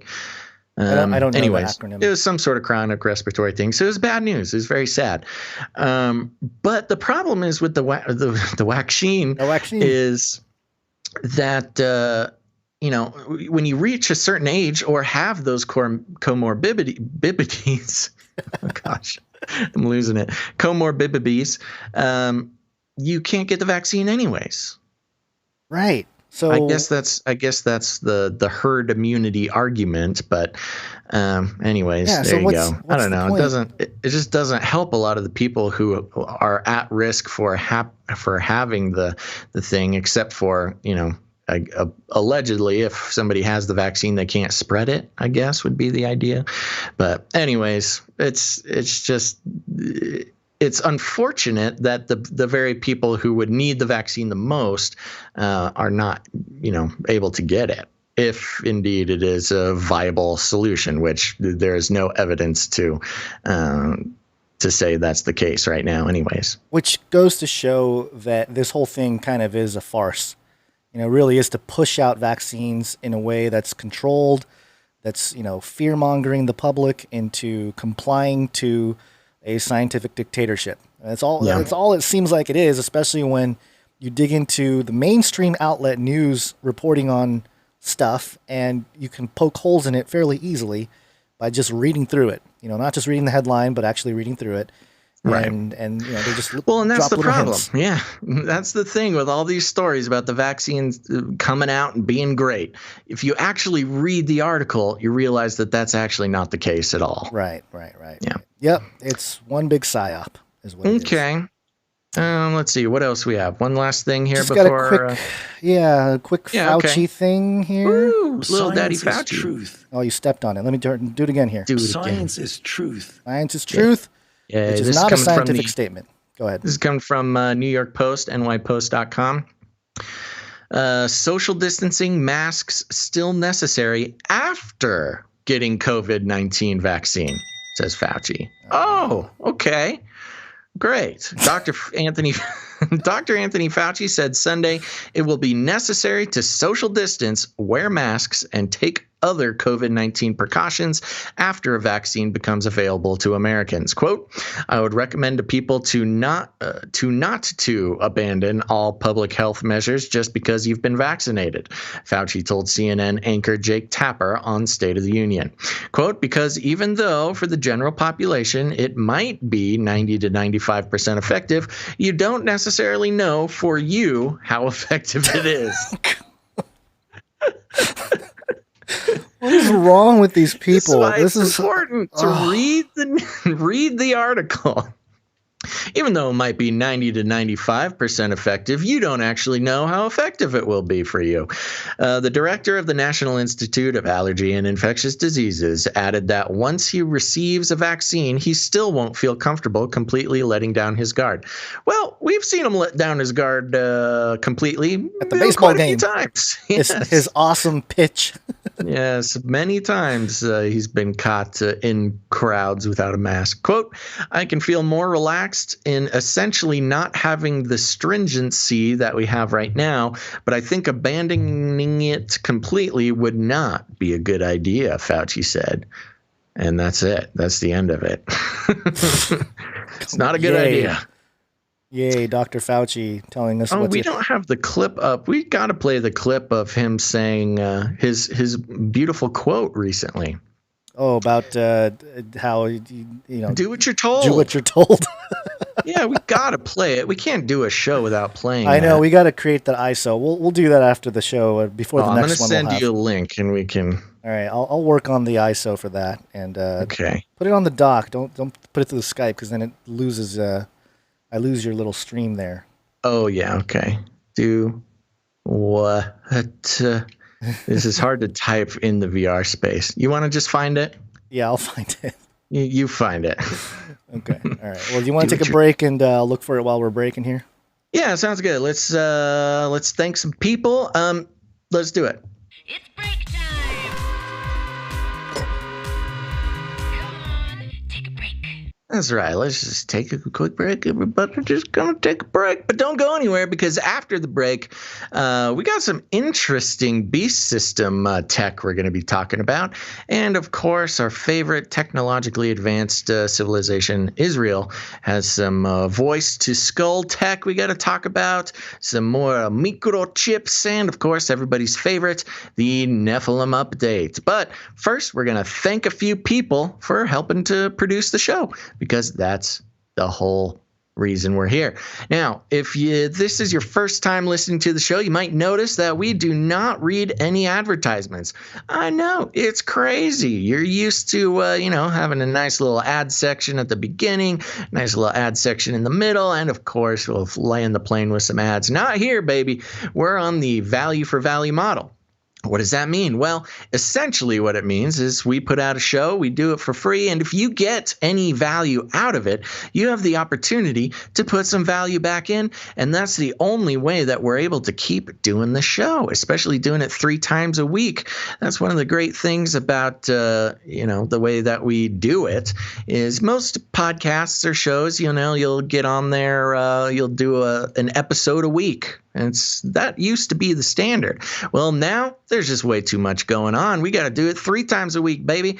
And if you stop by, whether you watch the show live or you listen to the podcast version, if you get any value out of the show, now's your chance to put some value back in. And here's the thing. It's a very deliberate, very intentional decision that we've made, because not only is advertising all wrapped up in evil things like big data and privacy concerns, but it's also philosophically an issue because it incentivizes creators like Gons and I to think of you, dear listener, not as a human being with a soul and a life to live and wants and needs and desires of the future, but as a commodity, as a piece of cattle to be loaded up and sold to a big corporation. You guys give your attention and your trust to us for a few hours a week. And we decided that turning around and selling that trust and that attention to a big corporation is just not the way to get a good night's sleep. We'd probably make more money if we did it that way. But at least this way, when we have to answer for our actions in the sweet by and by, we can stand up and say that we think we did the right thing. Before you go on, I just want to mention that it's because of our producers that we can sit here and call out the UN 2030 agenda for what it is. Right. Make fun of people like Daddy Fauci and call him out on his shenaniganry. Show Trudeau in his blackface. Call out Trudeau and his nonsense, because the outlets, the podcasts, the YouTube channels that are getting advertising money, that are promoting different products or whatever, they can't. It's not brand safe, baby. They can't do that. As soon as they do that, whatever Swiffer or whatever underwear company are going to be like, oh, sorry, we're in line with the scientists. Over with the Fauci crew, so we're gonna have to pull the advertising deal with you. So that's why it's important for you producers out there to help us out and produce the show. That's right. One thing we can agree, we are not brand safe, and that should be a good thing. Yeah. And it's also, again, going back to the spirit of it, putting a value on a piece of media that you enjoy. If you're watching TV or something on Netflix or wherever, the value of that media is decided by big corporations, whether it be advertisers or the streaming company or something. They are the ones who decide what the value is of that product. And that just seems wrong. It shouldn't be some big corporation or advertisers deciding the value of news or analysis or edutainment or whatever you want to call it. And that's where you, dear listener, get to take the future by the horns. And it really comes down to a very simple principle, which is if enough producers decide that this show should keep going, the show will keep going. And if producers decide it's not worth keeping going, then it probably will stop going. And that's where you get to become a producer. And that's right, you are a producer. It's not just charity. It's not just donations. Just like the real world, if you pay to have a piece of media created, you are a producer of that show. You can put it on your LinkedIn, put it on your resume, and give them our email address, and we'll vouch for you. It's the real deal. And so, first of all, one of the easy ways to become a producer of the show is to head on over to patreon.com/CCNT. That's patreon.com/CCNT for Canary Cry News Talk. I will say, Gons, this is going to be, some people may be happy to hear, this will be a short producer segment. So, if you're one of the people who like to tune out during the producer segment, don't worry, it'll be quick. And our one and only producer over on Patreon is not a new producer, but an upgrading producer, which we're always very happy about. So thank you very much. And this is Producer Matthew. Thank you, Producer Matthew. Thank you very much, Producer Matthew. It's hard enough to get new producers, even harder to get producers to upgrade their support. So thank you very much, Producer Matthew. And that is it for the Patreon, Gons. Oh, we don't have the Canary Cry Radio Patreon? Oh, yes, we do. That's right. Okay, we do have another show called Canary Cry Radio. If you're looking for supplemental listening, you search Canary Cry Radio on your podcast catcher. There's 100 and some odd episodes of worldview clarifying interview style shows that you'll definitely want to check out. Everything from Nephilim to the New World Order to Byron Rogers war stories, near-death experiences. Let's see, all sorts of good stuff. Check it out, Canary Cry Radio. And we have a Patreon called patreon.com/Canary Cry Radio. And we have a brand new producer over there. Gons, give a big round of applause to new producer Sandra. Thank you, producer Sandra. Thank you very much, producer Sandra. And I'm just doing one real quick check to make sure nobody else came in during the show here, because sometimes people come in late. Nope. Okay. Now, if you don't like Patreon, that is okay. You do not need to do the Patreon. That's why we have canarycryradio.com/support. canarycryradio.com/support. That's right. canarycryradio.com/support is a great way to become a producer of the show. We've got PayPal options. You can do monthly producership, or if commitment is not your thing, you can come in with a one-time producership in any amount. Gons, who do we have coming in on PayPal? On PayPal, we have producer Protector Bush. Ooh, Protector Bush. Is this the same as producer Bush Protector? I think so. I wouldn't see why not, unless I don't know. Somebody really wanted to, you know. Yeah, twin brother or something, maybe family member. Well, thank you very much, producer Protector Bush Protector, whichever one it is. Comes in at least once a month for sure. Thank you very much for your producership. Yes, please keep track of yourself, because you may be coming into a knighthood. Yes, that's soon. right. We also have producer William. Thank you, Producer William. Very much, Producer William. Coming in at $33.33, and he has a note: Illuminati shill payment. Oh, finally. Yes, we've made it. Finally, we got paid for being Illuminati shills. And we got paid $33.33. That's right. You know, we've been being accused of being Illuminati shills for so many years. It's nice to finally get some money from it. Yeah, so thank you for those of you who, all the producers on Patreon and PayPal. There are other ways to support the show with your treasure. You can give us crypto, canarycryradio.com/crypto. And today we have somebody, anonymous, sent us 831,527 Satoshis. Oh! Speaking of Bitcoin. Oh, there we go. Yeah, and I think they are the executive producer of the episode, because that is worth, right now, about $131. Ooh, so somebody has been profiting off of the recent Bitcoin spike. It might have dropped a little bit here. There's a slight pullback happening. Not too bad, but yeah, that's the fun with Bitcoin. It's an emotional roller coaster. The price goes up and down. It's a very exciting thing to be involved in, filled with pain and victory in equal parts. Yeah, get wrecked, go to the moon. Okay. Also, we like we mentioned, we have knights and dames that we honor on the show. What are you doing over there? You got eyeball. Yeah, this lizard eyeball is significantly larger than my other eyeball, and so I kind of lose my spatial awareness and I start bonking into things. Yeah, all right. Eric Green in the chat says this is the boring part of the show. You're welcome, Eric.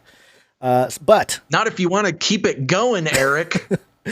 Just honoring the people that support the show, the producers of the show. And another way you can help the show out is with you on the list, Eric. It'd be more exciting, maybe. Your name was on this list. Oh, should we call him out as a normie? Normie. He's a normie. No, that's too mean. Okay, he's not too a mean. normie. If he's watching the show, he's not a normie. Okay. You can support the show with your talent, and you can send us jingles or ISOs. And today we have Mark, who sent in the Canary Cry merch perch jingle. So here is the merch perch jingle.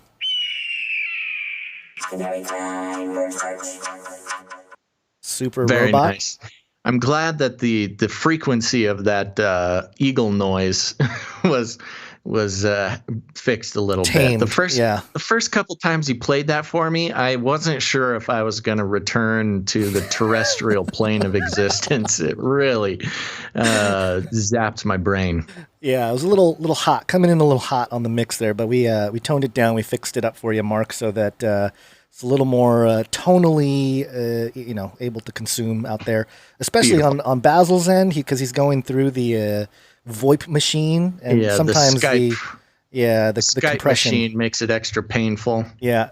But thank you, producer Mark, for that. And the other way that you can support the show is with your artwork. One art, please. Yahoo! And speaking of Daddy Fauci, our prolific artist Allie came in with a portrait of Daddy Fauci.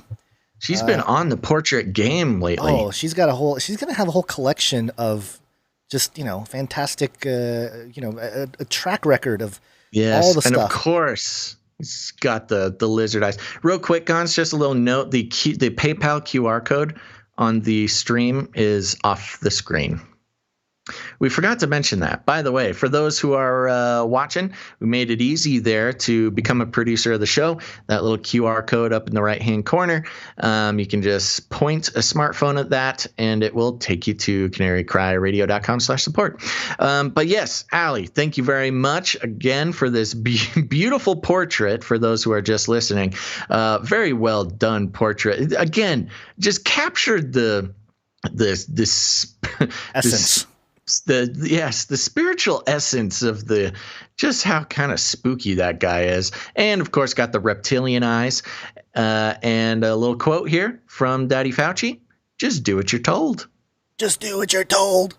Put on a mask. I had throat surgery. I know these Americans, they're very independent people, but now's the time to do as you're told. Yep, there you go. Always some excellent work by producer Allie. Thank you very much. Very beautiful. That's Gazelin Bonds in the chat. Make sure to thank her. Just answering KB in the YouTube chat. Why can't we donate in the chat? Is because the YouTube channel is demonetized, baby. So yes, you cannot donate in the chat on any of the platforms. Again, because we're not brand safe. We've been demonetized. So make sure to head to canarycryradio.com/support. Yep. So thank you, Allie. Moving on here, a couple pieces of art from Grace. Grace is the one that's been doing the quotes. And yeah, so her first quote here, let me actually move it over. This is Basil Proverbs by Grace, CCNT, episode 265. I like how she, labels it with the episode number and the date and everything. It really does help out when we go back and look at some of these. Yeah, and this one was good. This was from last episode, and is very nice illustration of somebody's asking questions they shouldn't be. Which is, I feel like I say that every couple episodes or not, because you can just feel the Illuminati foot soldiers closing in sometimes when you start asking too many questions, Gons. I know. Very well done. I like the bubbly questions, and the artwork is superb. So thank you for that first one, Grace. And not to be outdone with Basil quotes, there's a Gons quote too. So here we go. This is from the same episode there. Hey, I'm 150 years old and I'm still ripped like Arnold Schwarzenegger. I was trying to remember, in what context were you saying this? I remember saying it, and I have zero memory of what context it was. Somebody who's listening will understand the context. Yeah, but well, that was a good one. Hey, I'm 150 years old, okay, and I'm still ripped like Arnold Schwarzenegger. That's a good Gons quote. You are ripped like Arnold Schwarzenegger, Gons. Sure. It's all starting to fall apart, but yeah. At one point in life, I could have said that I'm ripped. Not like Arnold Schwarzenegger. Not quite like him. Well, he's Mr. Universe. Yeah, How can anybody be like him? Pretty tough standard there. I like cheeseburgers. Where do people even get steroids? I was thinking about that the other day. I was like, I was like, man, it would be nice to be ripped. How do people get ripped?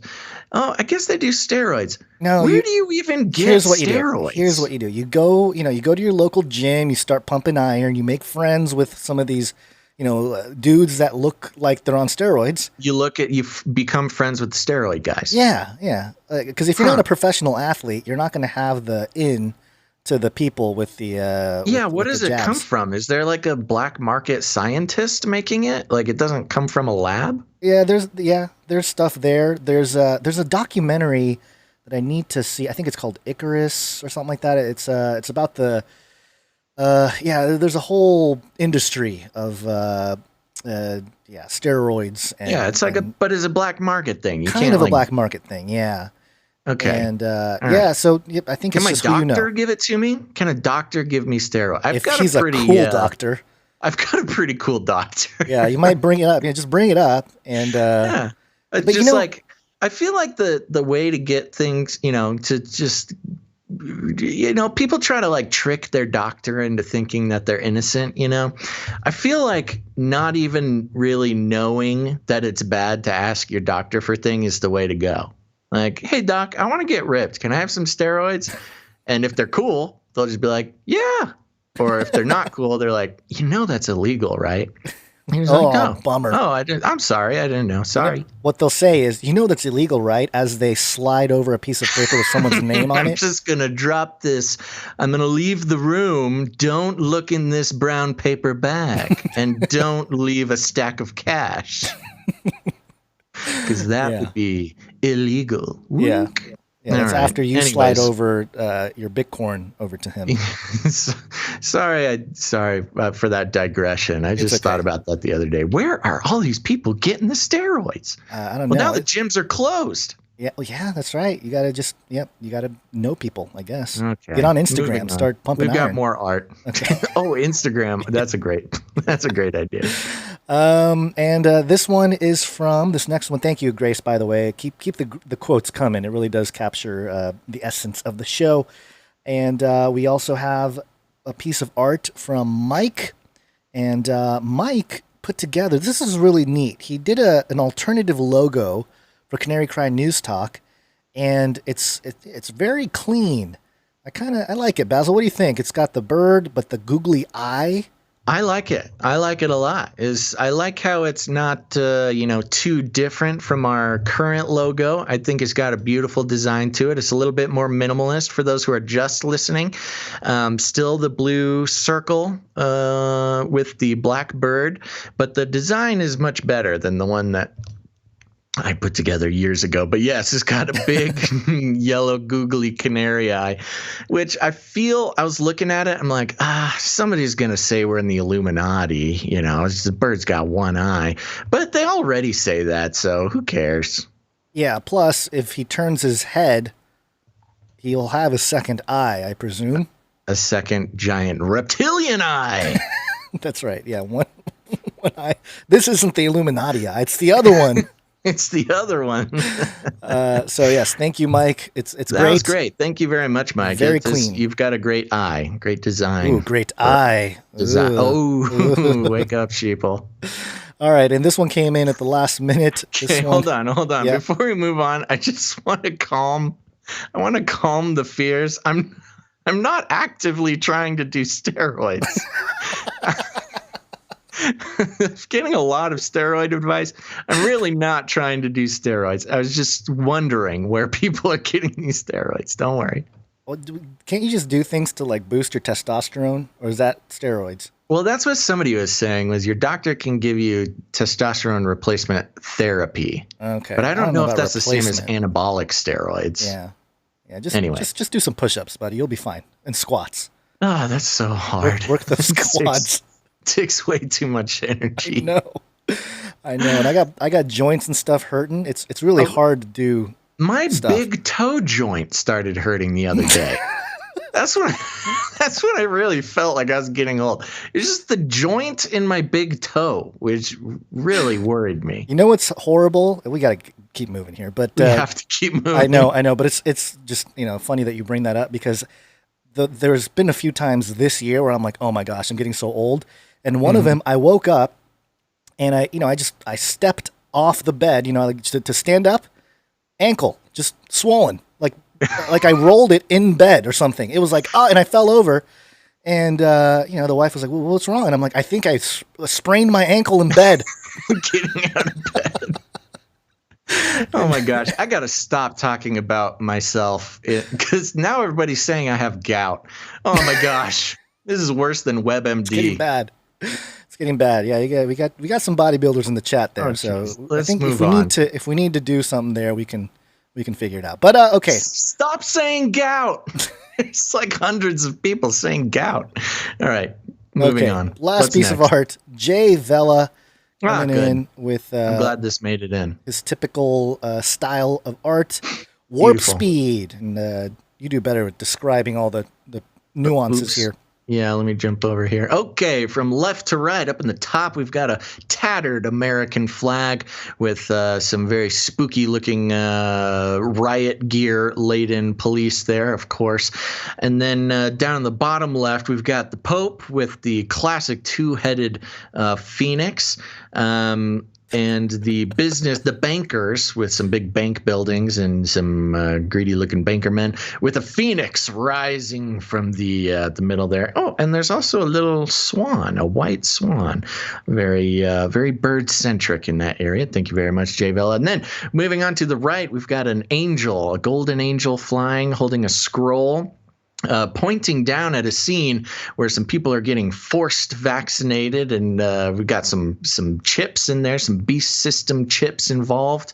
Warp speed, it says, and we've got up in the right-hand corner what is that thing called? The caduceus. The caduceus, yes, the snakes coiled around the staff there. Just so you know, it's for your health. It's not for anything. Symbol. Yes, it's Western not for medicine. anything spooky. It's just for your health, people. And there you go. Very good, Jay Vela. Again, our resident Denver airport muralist. Yeah, our Denver airport muralist. And yeah, he's got the quantum dot there, and he also has the neuron on the microchip vaccine thing there. So, you got some gout guilt there in the. Apparently, I haven't looked at the chat in a while. I was tired of looking at gout. Somebody said gout guilt. I don't gout it. Oh gosh. Okay. Moving on. Don't speak that evil on me. Yeah. I do need to go to my doctor though. All right. Is that it for art? That is it for art. Thank you, all the producers out there. I did. There was somebody. We usually thank That Night Wind, but they stopped doing it in the last episode. Michael Marathew did the timestamps, but then somebody else did the timestamps in the last episode. I'm trying to find it real quick. Give me one moment so I can thank them. Yeah, no problem. And while you do that, I do want to thank all of our monthly recurring producers. Thank you guys so much. It really is the recurring producership that sustains the show. We love our show by show producers, but we want to make sure that our recurring monthly producers know how much they are loved, and it really is the biggest help towards sustaining the show on a monthly basis. And that's Javel Vorsenek, who did the timestamps for episode 265, Dark Days, on the Face Like the Sun channel. So thank you very much. So whoever comes in, either Michael Marathew or Javel Vorsenek, whoever is able, continue doing the timestamps. We'll thank you on air, and we really appreciate it. Yeah, it's very important. Those timestamps are very important because we pin it at the top of the YouTube so people can jump around the show without having to sit through the entire, 3 hours to listen to something that they want to listen to. Yeah. And it's a great way to, somebody to take clips from the show, and B, it's a great way to share a piece of news, like a segment. If you got a friend who's just interested in one of the things, you can actually just share the timestamp, and it'll take them directly to what you wanted to share with them. So make sure to do that. Yep. And we love all of our listeners here and all of our producers, whether it is with your treasure or time or talent.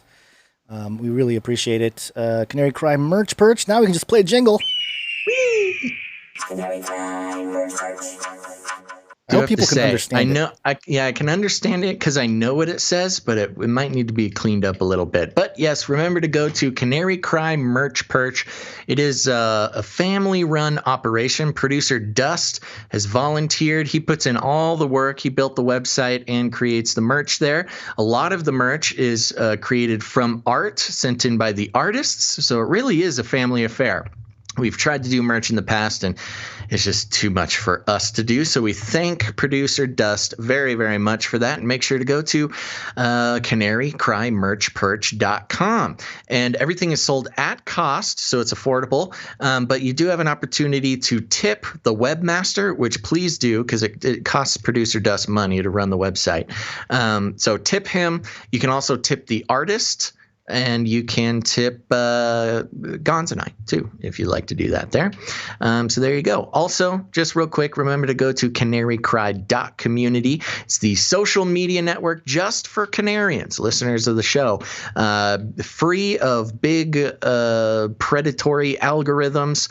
It's just a simple social media site to connect with other listeners to the show, not just talk about conspiracy theories and world events, but also, it's a real family atmosphere over there. People get to know each other, share prayer requests, pray for each other, fellowship, play games, and shout out to the Canary Cry foodies. There's a whole foodie community over there that are, I don't know, I gotta go get some recipes for preppers. I think there's a bunch of preppers over there too. It's a wonderful place to get your information. So there you go. Canary Cry Merch Perch. I'm just is that everything? What else do we have? Yeah. I think that's it. So you ready to come out of the break? Oh yeah, no birthdays. Yep. Okay, sounds good. Let's do it. Wake on up. Yes, it's wake up time. Hey, yo, wake up. Wake up. Wake up. Okay. Let me start here with the mind control story. Will you start with playing Anthony Fauci's clip? Oh, yeah. Hold on. Let me, let's see. I found this. I don't know if this is the exact clip, but here we go. Let's give it a shot. So now to Dr. So are there countries now that hold up as models for, pretty good response to this? The answer is yes, but right now it seems that every country is suffering. Yeah. We are often compared with countries that are not comparable to us. We are not a little island of 5 million people that we can shut off. We're not a country that would accept if a ruler tells us, you must do this. I was talking with our UK colleagues just today who were saying the UK is very similar to where we are now in outbreak because each of our countries have that independent spirit, but we don't want to be told what to do. Well, I understand that. But now is the time to do what you're told. And I think it really is something that we should be doing. And the laugh, too. The laugh afterward. Yeah, it looks like Daddy Fauci's been getting some sun. Looks like he took a trip to Cabo. He's looking a little flushed in that clip, too. I think it's funny how he rips his mask off to talk at the beginning of it. He's got his mask on. They're in this, big room, and he just rips it off to talk. Now's the time to do what you're told. Yeah, there you go. Okay, there we go. Let's move on. That speaks for itself. Speaks for itself. Here we go. Mind control intensifies. And this is a story from the timesofisrael.com. Futuristic device from Israeli firm puts music in your head without headphones. There it is. Low voice-to-skull technology that we've been talking about for years that they've used in military overseas for decades. Okay. The article reads, London, AP, imagine a world where you move around in your own personal sound bubble. Ooh. You listen to your favorite tunes, play loud computer games, watch a movie, or get navigation directions in your car, all without disturbing those around you. That's the possibility presented by sound beaming, a new futuristic audio technology from Novito Systems, an Israeli company. When earbuds just won't do the trick. I don't get the chest, I don't get the beat in my chest when I use headphones, so I need it in my own sound bubble. Gonz loves that womp womp. I know. I know. On Friday, it will debut a desktop device that beams sound directly to a listener without the need for headphones. The company provided the Associated Press with an exclusive demo of the desktop prototype of its Soundbeamer 1.0 launched before its launch Friday. The listening sensation is straight out of a sci-fi movie. The 3D sound is so close it feels like it's inside your ears while also in front, above, and behind them. Novato expects the device will have plenty of practical uses, from allowing office workers to listen to music or conference calls without interrupting colleagues, to letting someone play a game, movie, or music without disturbing their significant others. The lack of headphones means it's possible to hear other sounds in the room clearly. The technology uses a 3D sensing module and locates and tracks the ear position, sending audio via ultrasonic waves to create sound pockets by the user's ears.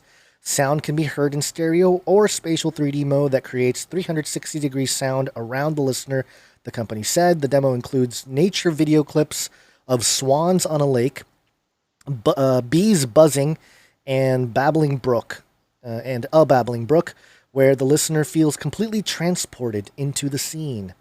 But even CEO Christoph Ramstein finds it, I think it's Christophe? Yep. Finds it hard to put the concept into words. Quote, "The brain doesn't understand what it doesn't know," he said. In a Novito demonstration conducted via Zoom from Tel Aviv, Soundbeamer product manager Ayana Wallwater was unable to hear the sound of gunshots on the gaming demo. That's the point, but she does get to enjoy the reactions of people trying the software for the first time. Most people just say, "Wow, I really don't believe it," she said. Quote, "You don't believe it because it sounds like a speaker, but no one else can hear it. It's supporting you, and you're in the middle of everything. It's happening around you." By changing the setting, the sound can follow a listener around when they move their head.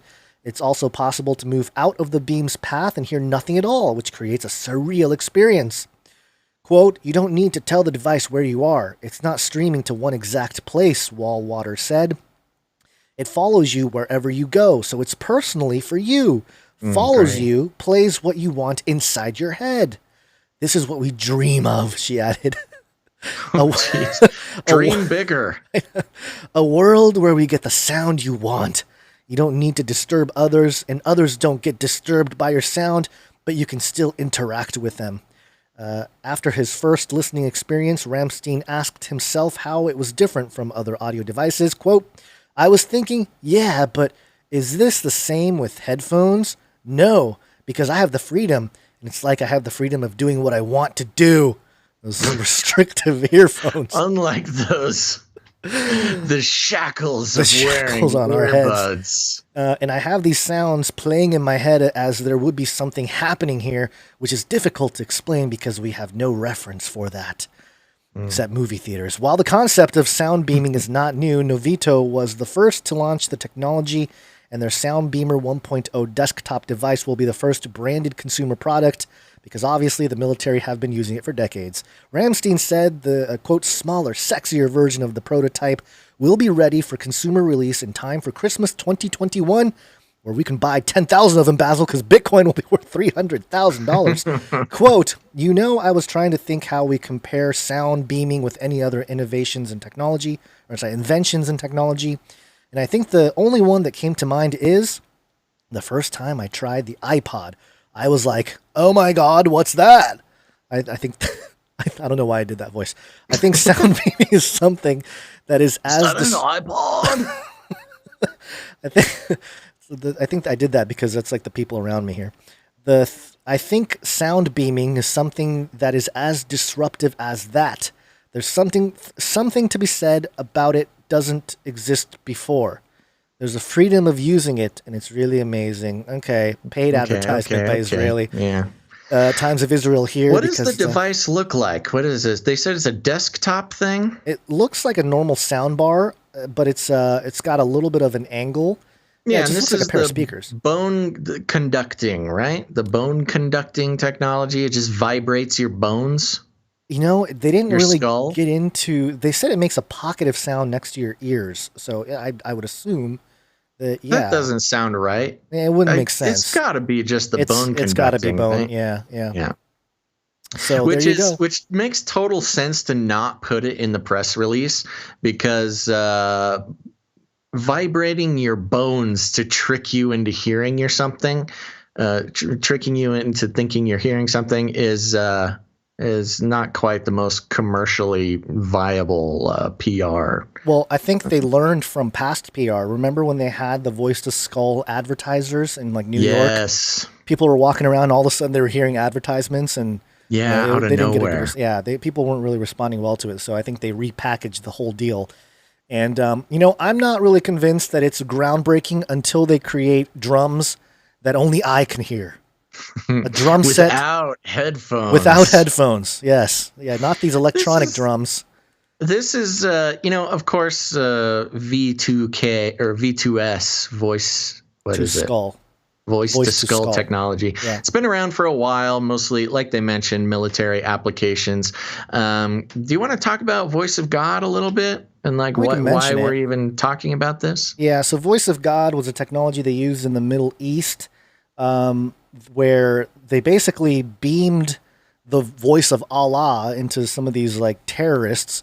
Yeah, using this technology. You're going to get the privilege of purchasing next Christmas. Right. To make them believe that God was speaking to them for information, for psychological warfare. It's psychological warfare, exactly. Yeah. And that's basically, I mean, in a nutshell, that's what it was. And we were talking about, wasn't there I think it was Argentina or somewhere in South America last year, there were some officials that were down there that got like massive headaches and stuff, and they were saying that it was Cuba. It was in Cuba. It was I believe it was Cuba. Oh shoot, maybe I'm wrong. I think it was Cuba because we had just put in I want to say it's an embassy there, but did we? Oh my gosh. Yeah, it might have been Venezuela. One of those places. Whereas an American embassy, and everybody in the building got these piercing headaches. Some of them were vomiting, getting really sick, and nobody knew why. And they were highly suspicious that it was some sort of voice to skull or some sort of psychological warfare getting perpetrated on the embassy. Yeah. Did we ever have closure on that? I don't remember hearing any closure about that case. No closure, although I think people came out of it saying, like, I think they even mentioned in like a mainstream outlet that they were using sound weapons. Yeah. I think that was the phrase they used. So, yeah, I mean, this stuff is real. I think there's a lot of people who have, targeted individuals who have received threats and stuff using this technology, because it really is, if you think about it, you can make it seem like, you're going crazy. You might feel like you're going crazy. Nobody else hears it. I'm hearing voices telling me stuff, threatening me. None of your family members are going to believe it. But now, I guess, commercial product so that you can I know. watch your movie. Why would you let the government do it to you for free when you could pay $1,000? Right. Yes, I am confirming it was Cuba, and it was after Obama normalized relations there and sent some American ambassadors and stuff, and they returned the favor by blasting them with sound warfare. I'm surprised they didn't use more of that in like the riots in the streets in the U.S. this year, or a lot of like the civil unrest. That was always one of the big use cases for the sonic warfare was crowd control. Yeah. I mean, I guess maybe it was a bad deal to have like Trump all of a sudden in like the rioters' ears. I win. I'm winning, and it just made it worse. They started drive off your liberal tears. They started to break stuff even more. Maybe backfired. Quite anyway, a calming presence. Yeah. So there you go. That's one story from the Times of Israel. Our second story happens to be from the same outlet. Did you ever have the feeling that you were being watched? It's from timesofisrael.com. The headline is Israel R&D team said likely behind Apple's revolutionary chip for laptops. Okay. Apple on what? I just said, uh-oh. Apple on Tuesday unveiled its new laptops, the MacBook Air, Mac Mini, and MacBook Pro, all equipped with a new M1 chip. Apple's first chip developed and built in-house for desktops and laptops. The likelihood of much of that development having taken place in Israel is high. 2 people from the industry told the Times of Israel. The revolutionary M1, Apple said in a statement, is by far the most powerful chip Apple has ever made. It delivers up to 3.5 times faster processing, 6 times faster graphic processing, and up to 15 times faster machine learning.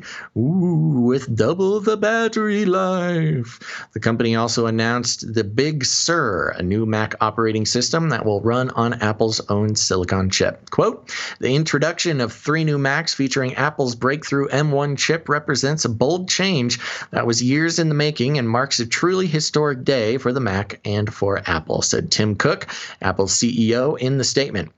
Quote, M1 is by far the most powerful chip we've ever created, and combined with Big Sur, delivers mind-blowing performance, extraordinary battery life, and access to more software and apps than ever before. So much access. The new line of Mac computers was unveiled at Apple's virtual One More Thing event on Tuesday, marking the first time in Mac's 36-year history that it will be with a processor designed by Apple. The firm has been using chips made by semiconductor giant Intel Corp in its computers since 2005, but is now moving away from its reliance on Intel and building its own chips. In June, Apple's Cook officially announced the company will be producing its own processors for its desktops and laptops as part of the tech giant's penchant for controlling as many parts as possible of the hardware in its products. The company has already been using in-house designs for its iPhone, iPad, and Apple Watch, and is now using its knowledge for its line of computers. Haifa-born Johnny Shruji, the senior vice president of hardware technologies at Apple, is the man behind the new chip. At the virtual Apple event on Tuesday, he said that the M1 transforms the new Mac products, quote, into completely new class of products. Whoa. Quote, M1 is a breakthrough trip for the Mac chip, Shruji said at the event, which was a pre-recorded infomercial that replaced Apple's live product launch events due to the pandemic. The M1 is the first system on chip for the Mac, he said. Until now, a Mac needed multiple chips to deliver all of its features. It had chips for the processor, security, and memory. With M1, these technologies are combined into a single system on a chip. M1 is also the first personal computer chip built using the 5-nanometer processing technology. Quote, with small transistors measured at an atomic scale, M1 is remarkably complex and packs the largest number of transistors ever put into a single chip, he said. A massive 16 billion transistors. Oh my gosh, to improve its performance.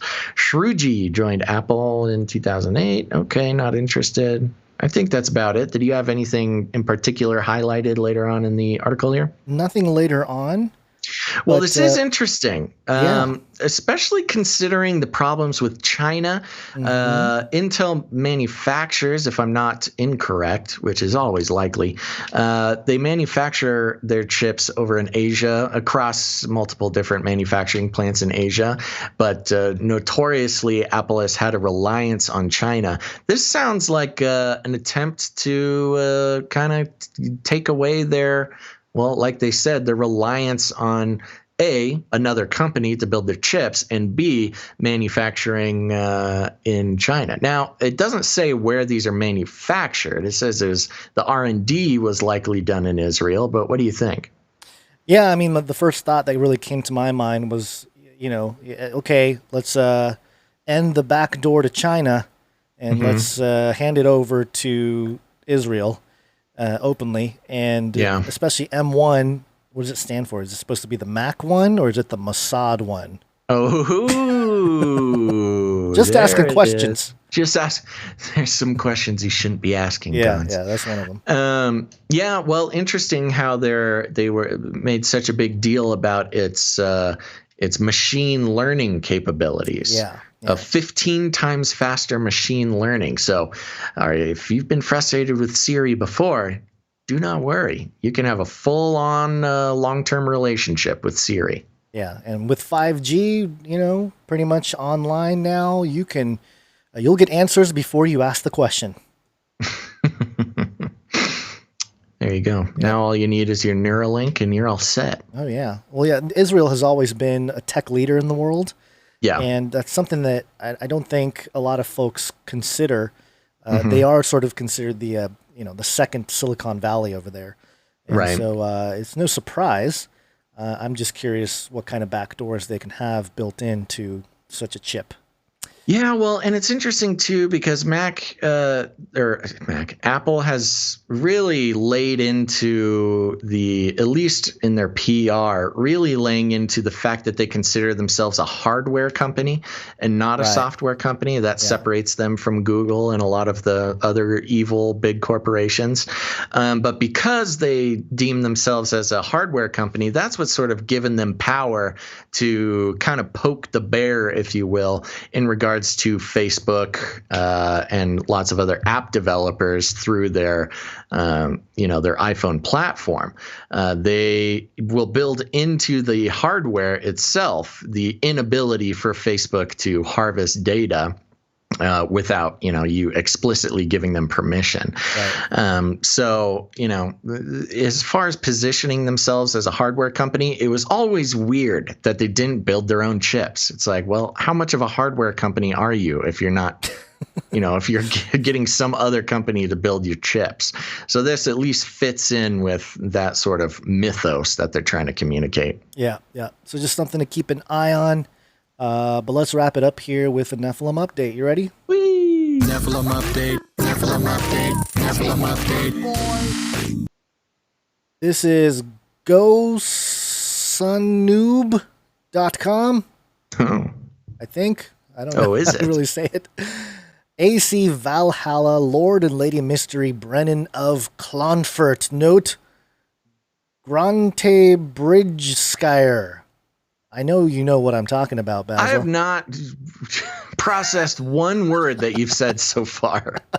The Lord and Lady Grant Bridge Skyer, Standing Stone Mystery in AC Valhalla is one of several similar puzzles that you have to solve in the game. AC. This is Assassin's Creed Valhalla. Assassin's Creed. Okay, yeah. To do that, you have to position yourself in a manner so that the marking on the stones form a symbol drawn on one of the stones. This is a little harder than the other such cases because it's really difficult to find the correct vantage point.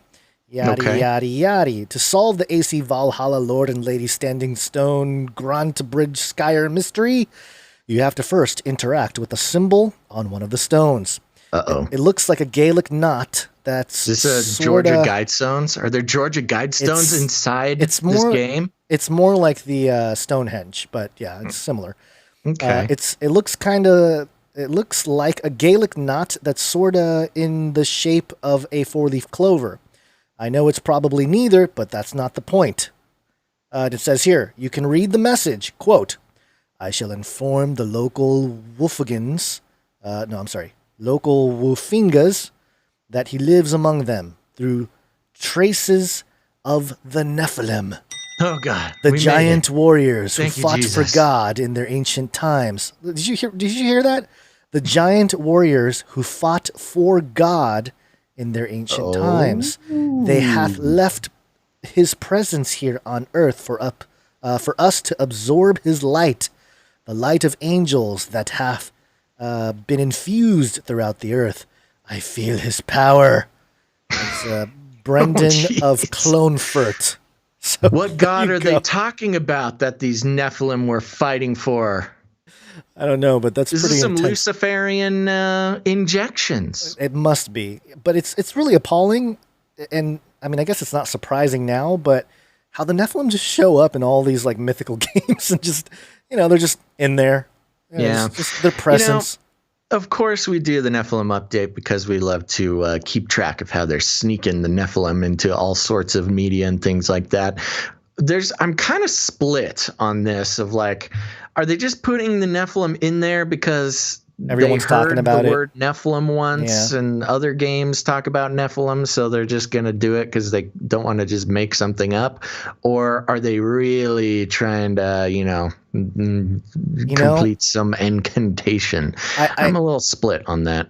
I think there's probably a little bit of both, But there has been a trend of there seems to be some kind of mythical playbook that that a lot of these writers and stuff are getting their information from. Like maybe all these like story writers are handed like a black book, the Black Book of Nephilim, and like they're just given all these like ancient lore stuff that to include that they can pull from. Yeah, that they can weave into the story because somebody mentioned Darksiders. We've reported on the Darksider stuff with Nephilim. Diablo. The show Supernatural. Diablo franchise, So there's a lot of Nephilim out there, and it's always in the context of kind of it's never in the context of like the straight biblical reading. It's always a little twisted like this one where it's talking about the giant warriors who fought for God in their ancient times. Yeah, and the funny thing is, if you're just a normal kid who doesn't know anything about Nephilim, and you say, oh, Nephilim fought for God. Oh, they must be good guys. Right. So then, you've got some real manipulation there. There Fake is news. Well, there is that that part in I need to brush up on my Old Testament, but there's the story of David, King David, and having some. I think it was it the Philistines or one of the Canaanites maybe, and they're called the. I'm totally the lion-headed guys. No, but there are some like Nephilim types that seem to have fought alongside David, and I don't appreciate Adam in the. I'm sorry, I'm giving you a chance to gather your thoughts real quick, but I just want to say I do not appreciate Adam in the YouTube saying Nephilim struggled with gout and steroid abuse. Is the men of renown, the Gibborim. They were yes. Gibborim, yeah. So that's they probably had gout too, Gibborim gout. Stop it. Stop it. So there you go. That's our gout bridge skier update. Okay, well that was great. That was great fun. I think we did it. I think we did a full show. Yes. How you long was this need one? to go get help. I hope I pressed record. Jeez, now you well, thanks everybody for tuning in to this episode of Canary Cry News Talk. Remember, if you haven't yet done it, if you've been kind of going back and forth on whether to become a producer or not, this week is a great week to do it. We will be back on Wednesday, which is November 18th. We've been trying to sort of lurch the show earlier in the day, slowly, very slowly. So we're still shooting for between noon and 3 p.m. Pacific Standard Time. So that'll be Wednesday, November 18th, between noon and 3 p.m. Pacific Standard Time. Make sure to turn on notifications. A lot of people in the chat saying they didn't get the notifications today, but either put it on your calendar or make sure you have notifications turned on. Usually that's a little bell icon. You want to make sure you do that again. Okay. Thank you to all of our producers. Everybody in the chat, make sure to thank a producer today because they are the ones keeping this show going. And if you've been thinking about it, consider becoming a producer for next show. That gives you a couple days.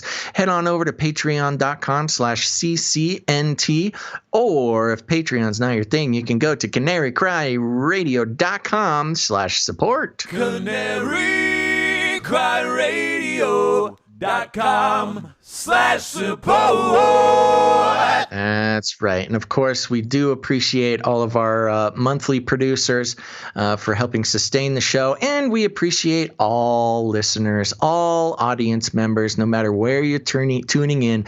We love you very much for tuning in and giving us a little bit of your attention and your trust this week. And we hope you do it again on Wednesday. Now, here's the thing, folks. There's a couple other ways you can support the show. That's okay. I know it's November. We're coming up on Christmas. Times are tight. We totally understand. But one great way to help support the show is to share it. Share it out on your social media. Pick this episode or any other episode. Remember, you got YouTube versions. That's where the most complete archive is on YouTube, on the Face Like the Sun channel or the Canary Cry radio channel. But you can also share the podcast version. Just search Canary Cry News Talk on whatever podcatcher you use. Send it off to a friend. And, you got friends, you got family. They're all starting to wake up to the fact that the world is not what it seems, and we'd be happy to play a part in that journey of theirs there. Just send them an episode, whatever episode you want, and make sure to check out Canary Cry Radio. Remember, Canary Cry Radio is our interview style show we've been doing since 2012, and Canary Cry News Talk is this show you're listening to now. So there's all sorts of fun stuff to listen to.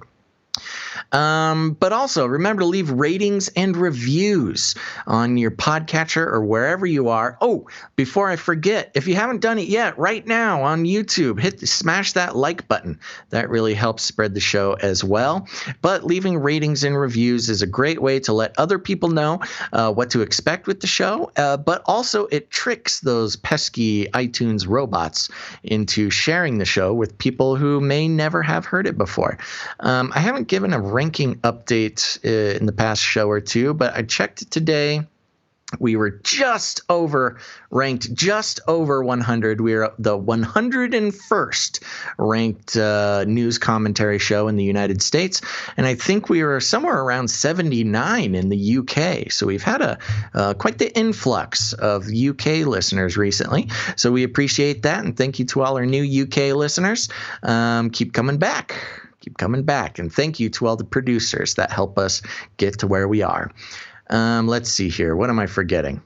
We still don't seem to have any reviews on the Canary Cry News Talk. No, something funky is going on. People have told me that they've left ratings and reviews recently, and our iTunes is not showing any new reviews since October 23rd, which is crazy. We must have upset somebody over there. Somebody at Apple is upset with us, I think. But that happens. And because we're not brand safe, Guns. I know. Which is why we need our producers. They should still give us the reviews. These are the voice of the people. Somebody get on Reddit. Just post our stuff all over the place. That'll help Google realize that we're just so cool and they need to share us with everybody. But anyways, thank you guys so much. What was I saying? Oh, yeah, share us with your friends. Just send an episode directly to your friends. It's very important. And if you need any other instructions, here's what you do. You walk right up to them, you grab them by the cage, and then you shake it. The end of the world occurred pretty much as we had predicted. I want to shake things up, stir up some controversy, rattle a few cages. Hey, stop that! Don't ever silence me. I'm the last angry man, a crusader for the little guy. Leave the bird alone. Never. Rattle a few cages. Rattle a few cages. The human race will have every opportunity to improve. And if they don't? Ask Noah. That's right. Just ask Noah, folks. Okie dokie. I think that's all. Guns, any last words? Nope. Thank you guys for listening, watching, enjoying, hopefully. And yes, that's right. And tell a friend. Tell a friend. And as I've mentioned, I mentioned at the top of the show, I now have access to our Instagram account. So don't worry, I may work slow, but I am making progress. Make sure to follow us on Instagram. Just search Canary Cry Radio. I'm going to be putting up a bunch of the show art and the producer created art as well. So make sure to go there and help us out by just telling us how much you love the art. That'll be great. Follow me on Twitter at Basil_Rosewater. And again, make sure to come back on Wednesday, sometime between noon and 3 p.m. Pacific Standard Time. That's Wednesday, November 18th. And thanks for listening to this episode of Canary Cry News Talk. Make sure to tune in next time. But until then, think outside the cage. Look it up. It will kill. You can't handle the truth. And melt those babies into candles. Son of a bee sting. Remember, reality is an illusion. and the universe is a hologram. Bye, gold. Bye! I want to shake things up, shake things up. I want to shake things up, shake things up. Leave the bird alone. I want to stir up some controversy. I want to rattle a few cages. I want to rattle a few cages. I'm the last angry man. You'll never silence me. I'm the last angry man. I'm the last angry man. You'll never silence me. I'm the last angry man. A crusader for the little guy. Little guy. Little guy. Well, we'll see about that. Whatever, Illuminati.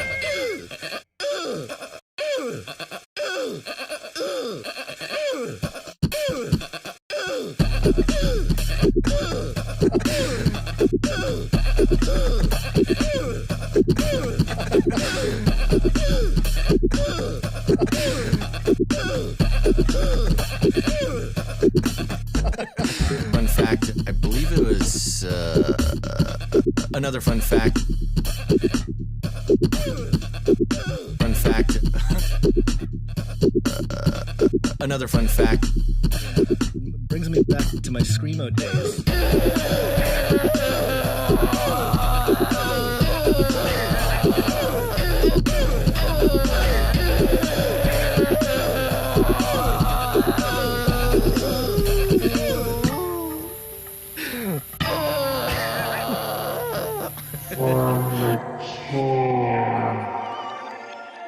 DuPont, that's where I started.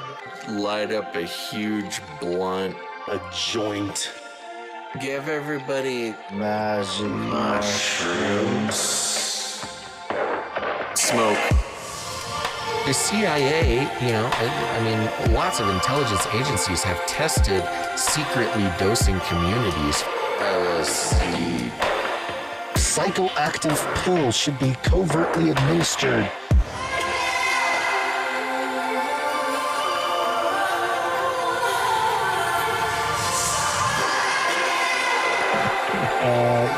Just put me on some, I don't know. Give you a shot in the butt, fluoride, oxytocin, get a chemical hug. I did dabble, some of that robot crack. I know what it's like. It's a lethal recipe for disaster. You need help. If you're a pharmacist, you need to repent. All right, weird.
find something I ain't got all day. Get on my YouTube, debates like the sun. See what's new, demonetization. Know what's this? To my surprise, I spot a big pair of googly eyes. Click on the video and turn up the sound. What is this gem that I have found? Canary, cry radio, canary, cry, news talk, canary, radio, canary, cry,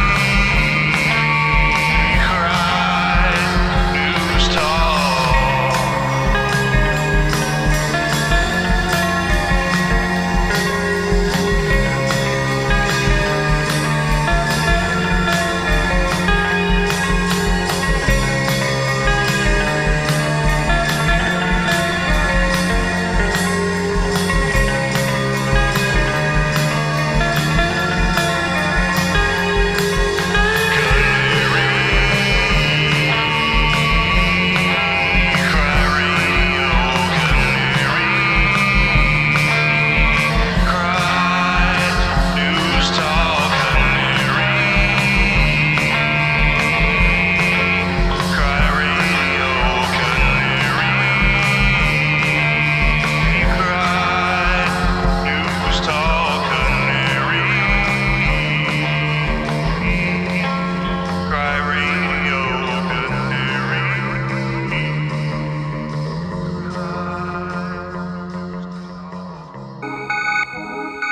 In the future, humans will be confined in a people's zoo. I'll keep you safe and warm in my people's zoo. I'll keep you safe and warm now in my people's zoo. You, yeah, you in my people's zoo. I'll keep the cameras on.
People's zoo.